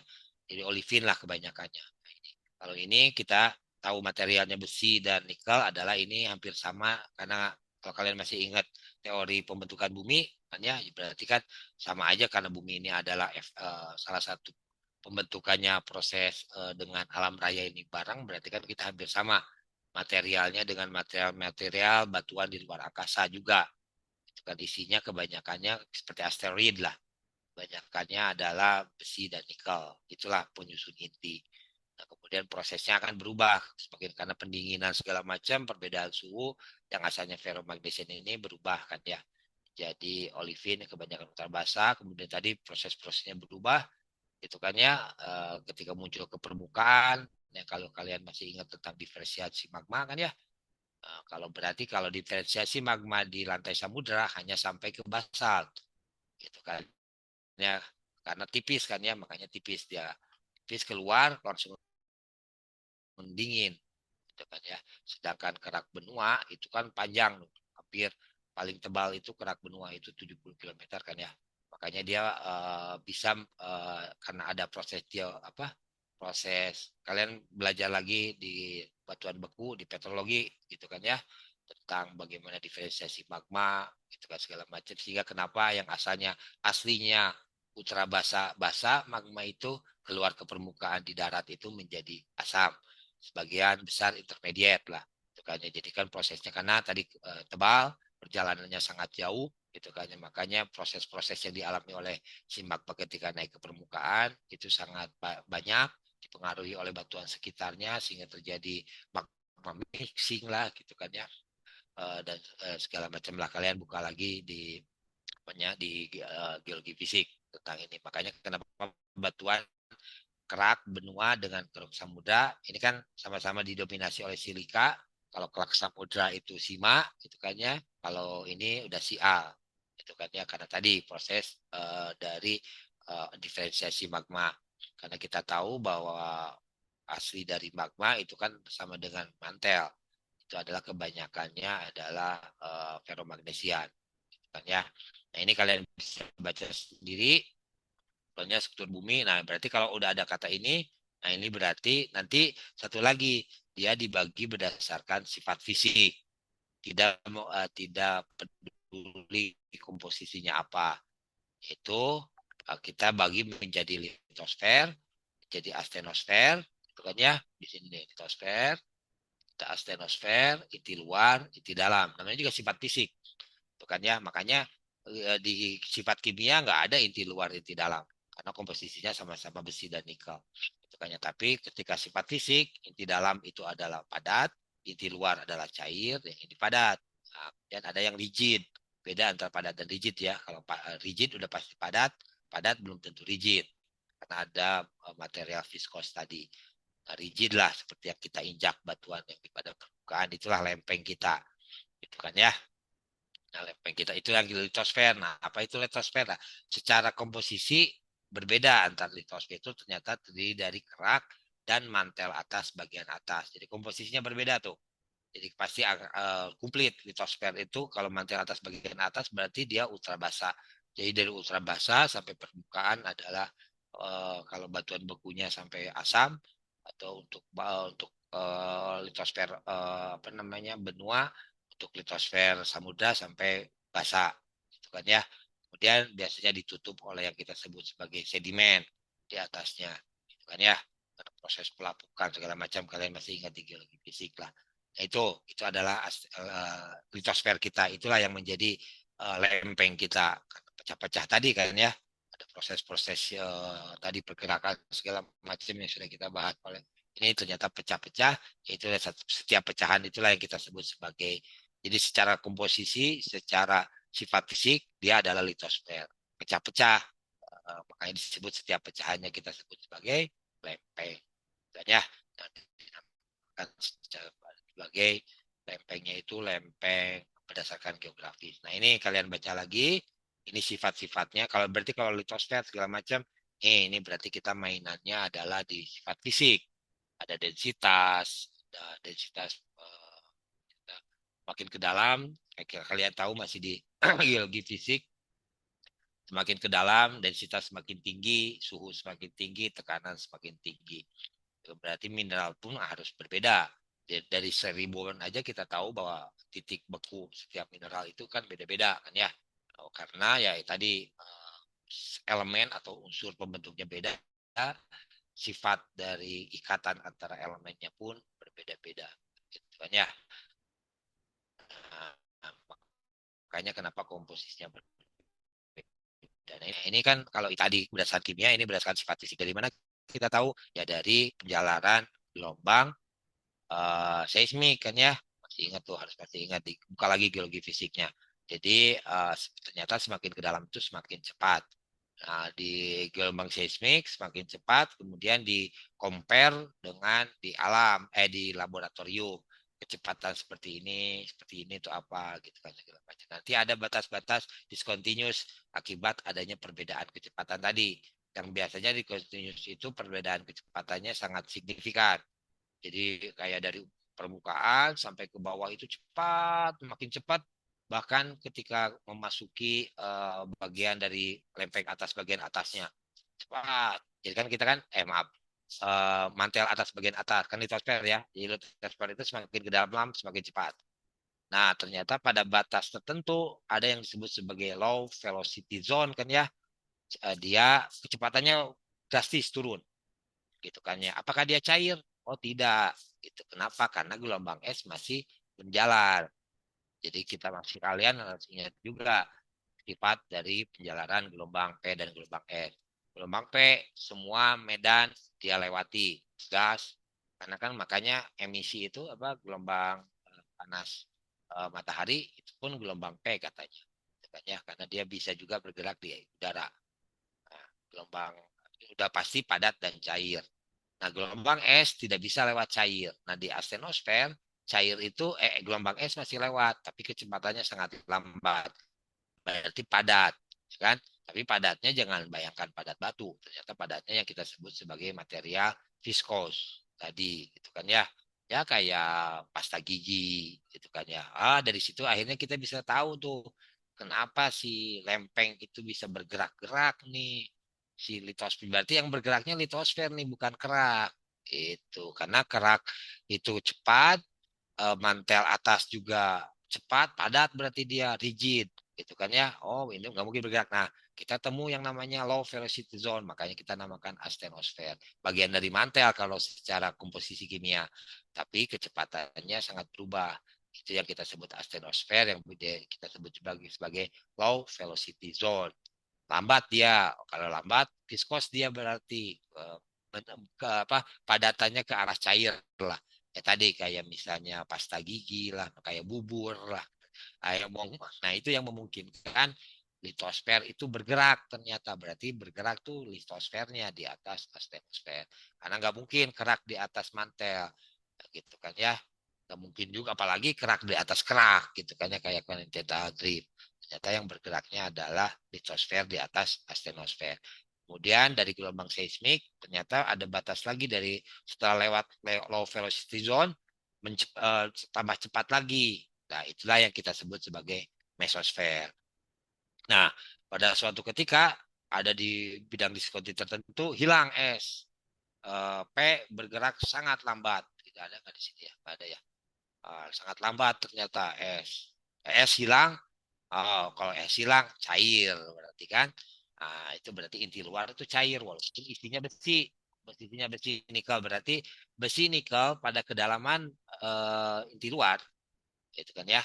Pada kedalaman inti luar berarti es T tertentu S tertentu itu maaf T tertentu P tertentu itu membuat besi nikel bisa jadi air bisa berbentuk cair itu sebenarnya teorinya gitu ya kan ya jadi kalau air biasa H2O mah kan di permukaan dia apa namanya di suhu kamar dia air kita dinginkan sedikit jadi padat kemudian kita panaskan jadi uap. Nah, ini kan sifat dari ikatan antara hidrogen dan oksigen yang menjadi air.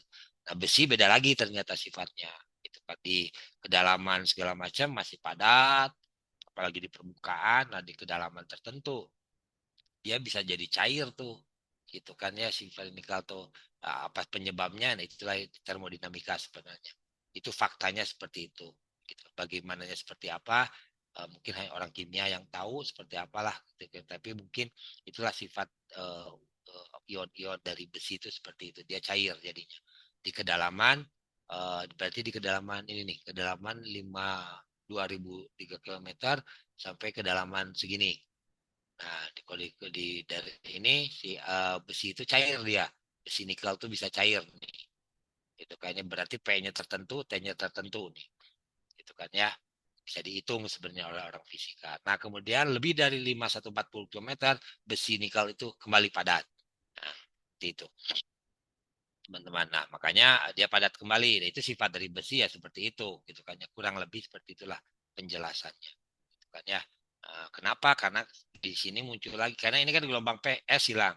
Di sini gelombang P masuk ke diskontinunya ini terjadi difraksi.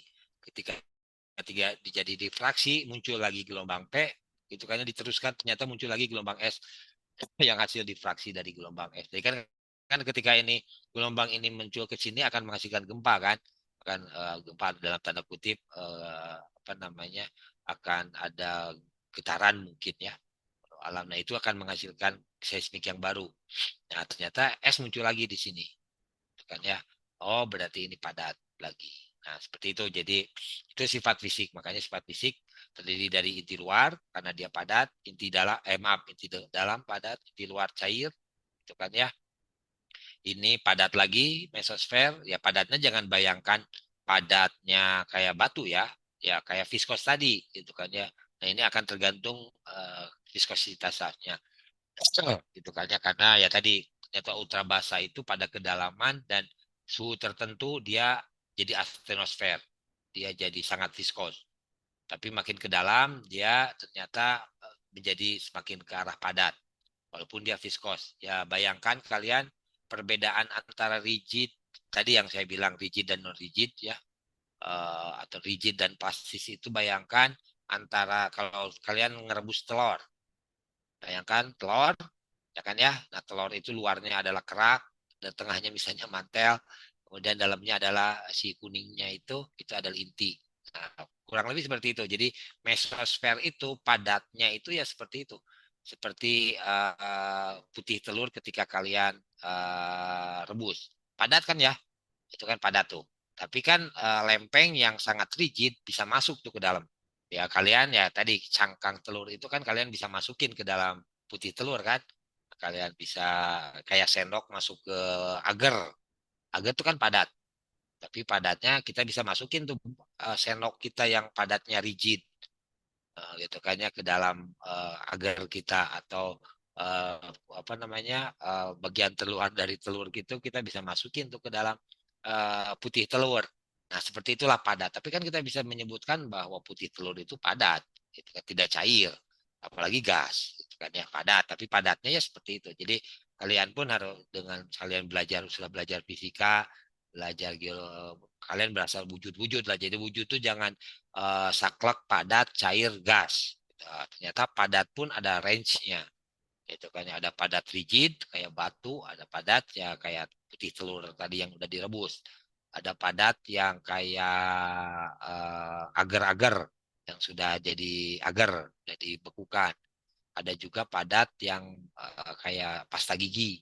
Ada padat kayak kayak oli. Oli itu padat kan?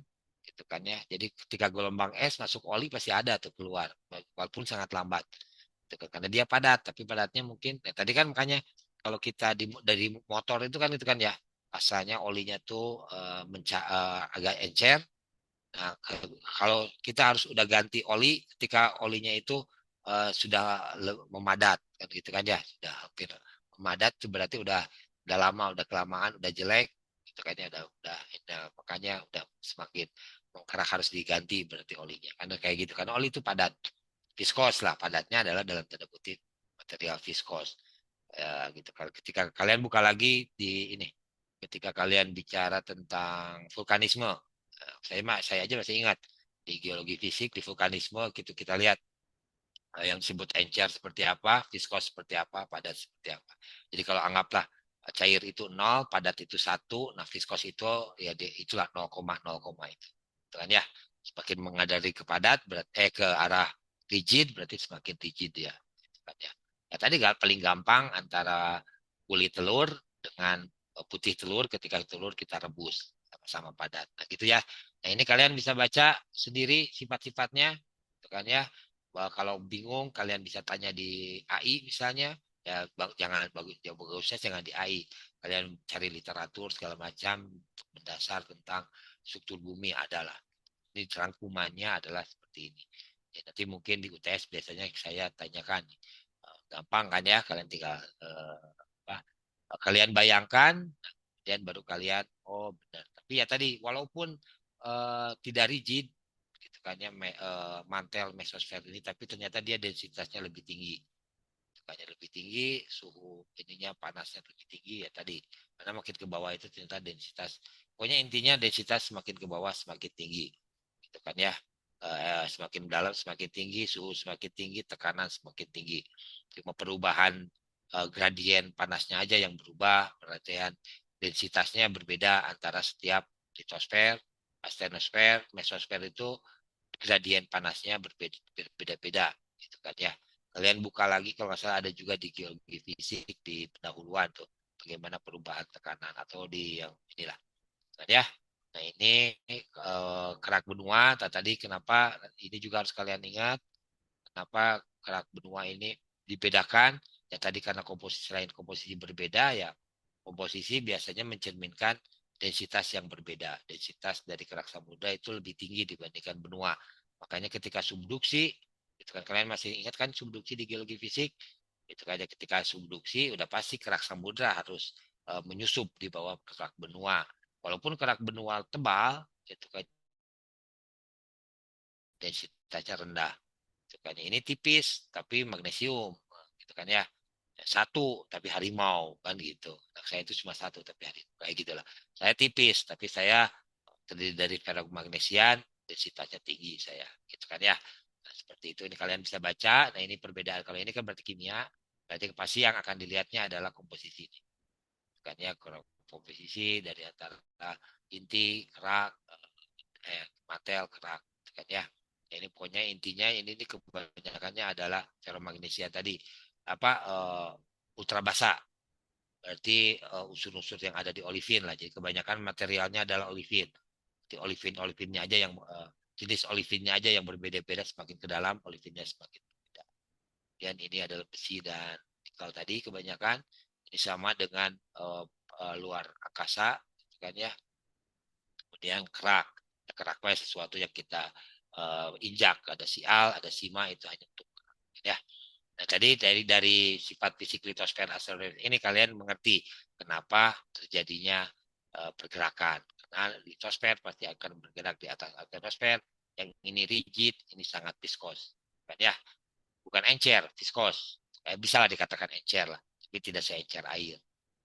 Makanya dia bisa bergerak-gerak. Ini sifat-sifat ini, nah ini gambaran ini juga kalian ingat-ingat lagi. Makanya ini untuk memperlihatkan bahwa ketebalan dari litosfer samudra. Kalau astenosfernya hampir sama, maaf, mantel atas, bagian atasnya hampir sama ketebalannya kan ya, antara samudra dengan benua. Yang membedakannya adalah kerak. Makanya kerak benua itu lebih tebal sebenarnya dibandingkan dengan kerak samudra. Itu kan kerak samudra segini, ini litosfernya kan hampir sama lah kalau litosfernya. Kan ya, tiga kadang makin semakin tebal juga karena tadi ini efek dari isostasi tadi itu kan ya, semakin ini semakin tebal juga, makanya litosfer samudra itu benua itu jauh lebih tebal. Ini dari sini kalian bisa dua berarti kan ya perbedaannya, ya dari sini kalian bisa tahu ada dua perbedaannya, satu umur, satu adalah ketebalan, samudra lebih tebal, maaf benua lebih tebal dari samudra gitu kan ya. Kemudian umur. Ini kalau dari fakta ya, sekarang ngomongin dulu fakta. Fakta ini ditemukan 4,5 giga juta tahun yang lalu, berarti nolnya 9. Kalau ini hanya ratusan juta. Nolnya masih 7, 6, masih 8. Nolnya masih 8. Ratusan juta. Kalau ini udah gigaan. Tadi kenapa ini bisa seperti itu? Nah tadi karena di sea floor spreading yang terbentuk itu kan bukan samudra, bukan benua kan ya, samudra yang terbentuk. Berarti lempeng samudra itu harus biasanya paling muda, bahkan ada yang umurnya recent. Sekarang lagi ngebentuk nih. Itu kan yang umurnya nol aja masih ada. Yang seumuran kalian aja umurnya ada nih kalau lempeng samudra. Kalau lempeng benua, itu kan ya tadi yang bergerak-gerak kan kalau kalian lihat Pangea, ya kita aja segitu-gitu aja kan kalau lempeng benua nambah-nambah dikit ketika kolisi dan kawan-kawan, ya kan ya. Seperti tapi lempeng samudra itu nanti kan kalian kalau masih ingat subduksi, divergen, konvergen. Nah di divergen dia dibentuk, itu kan ya di konvergen. Karena kan tadi keliling bumi ketika minggu kemarin kan sudah kalian pelajari volume bumi itu tetap segitu-gitu aja dari mulai terbentuk sampai sekarang. Kenapa? Gitu kan ya. Padahal kita punya floor spreading karena kita punya namanya ini kalian bisa baca sendiri ya.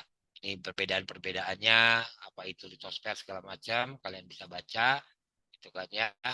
Kemudian kalau ada yang tidak ngerti kalian bisa tanyakan ke saya, ini yang sama tadi. Tapi inilah sama dengan ini. Gambaran ini hampir sama. Jadi fakta-faktanya. Nah ini kita punya ini hampir sama dengan tadi. Nah ini lempeng-lempeng kita ini. Lihat kan ya. Jadi apakah lempeng sama dengan litosfer? Sama.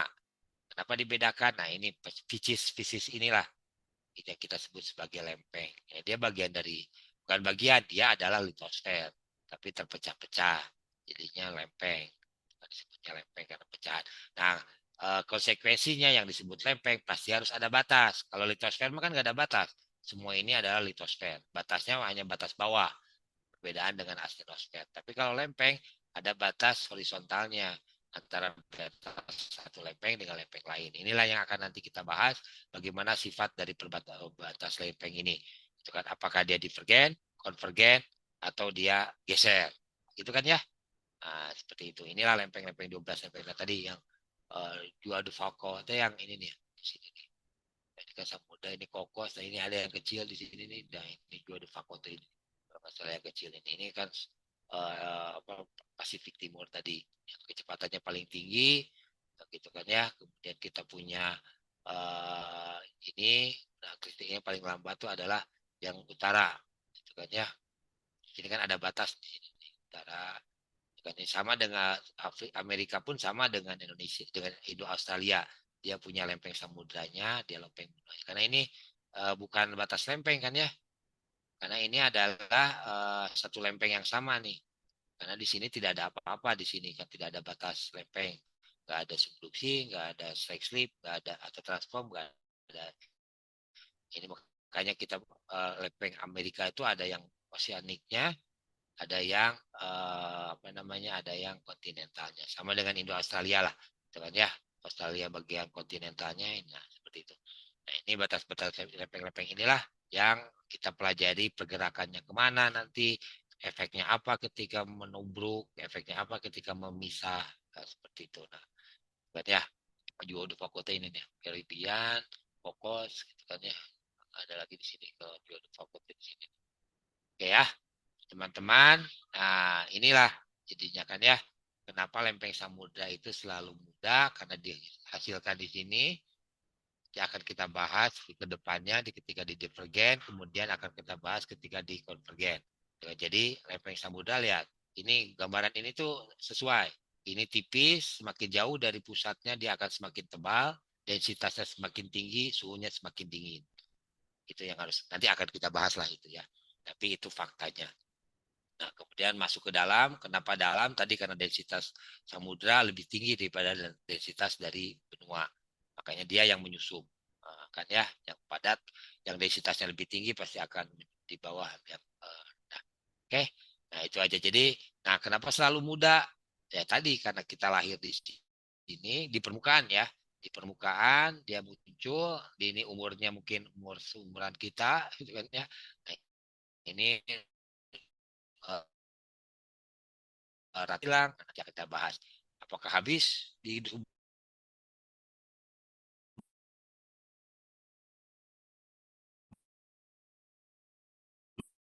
subduksi? Oh, kita lihat ternyata itu tidak habis. Di subduksi itu hanya menghilangkan dia di permukaan untuk menjaga keliling bumi atau volume bumi sama. Tapi ternyata ya karena kita punya kekalahan massa, gitu kan ya. Ya berarti kan ada yang dibentuk, ada yang dihilangkan. Tapi pasti ini kan suatu saat akan hilang. Kapan hilangnya? Nanti ternyata dia hilangnya baru habis adalah di batas antara apa namanya, antara mantel dan inti luar atau antara inti luar dan mesosfer.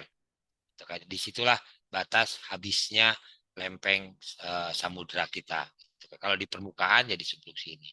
Makanya di permukaan yang paling mudah itu adalah di angka 250 juta tahun. Itu yang paling tua, maaf. Paling mudahnya ya umuran sekarang. Nah, itu teman-teman kuliah kita hari ini. Yang mudah-mudahan kalian mengerti. Sekarang, waduh, ternyata udah hampir jam 3.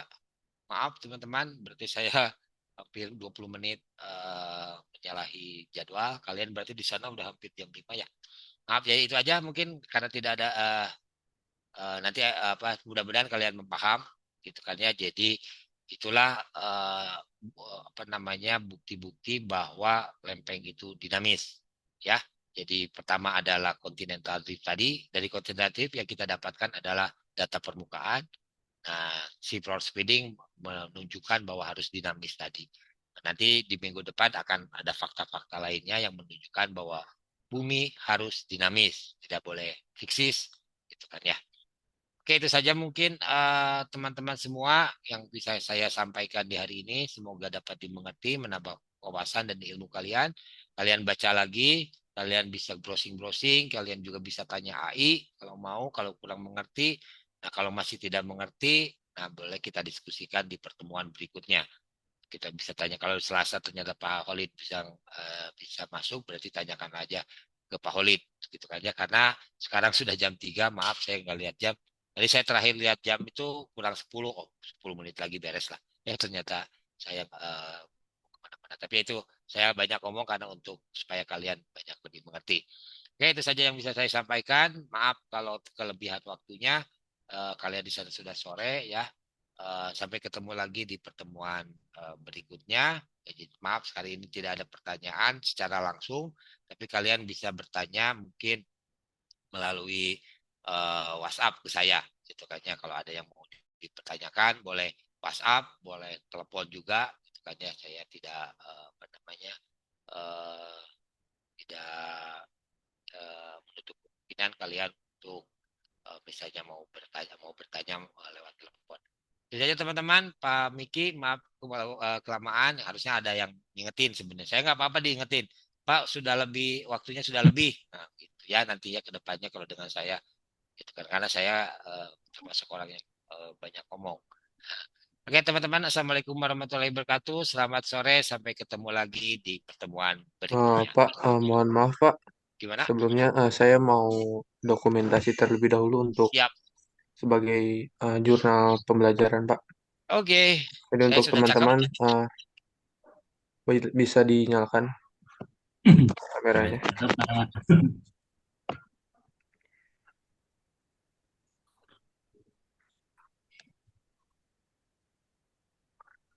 Oke.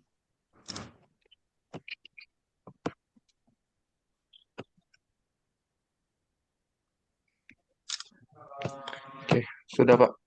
Oke, siap. Sampai ketemu lagi ya, teman-teman. Oke, Assalamualaikum warahmatullahi Makasih Pak wabarakatuh. Meli. Oke, sama-sama Pak Makasih Erwin. Pak. Makasih Pak Pak. Ervin. Gitu, Pak. Ya, bye-bye.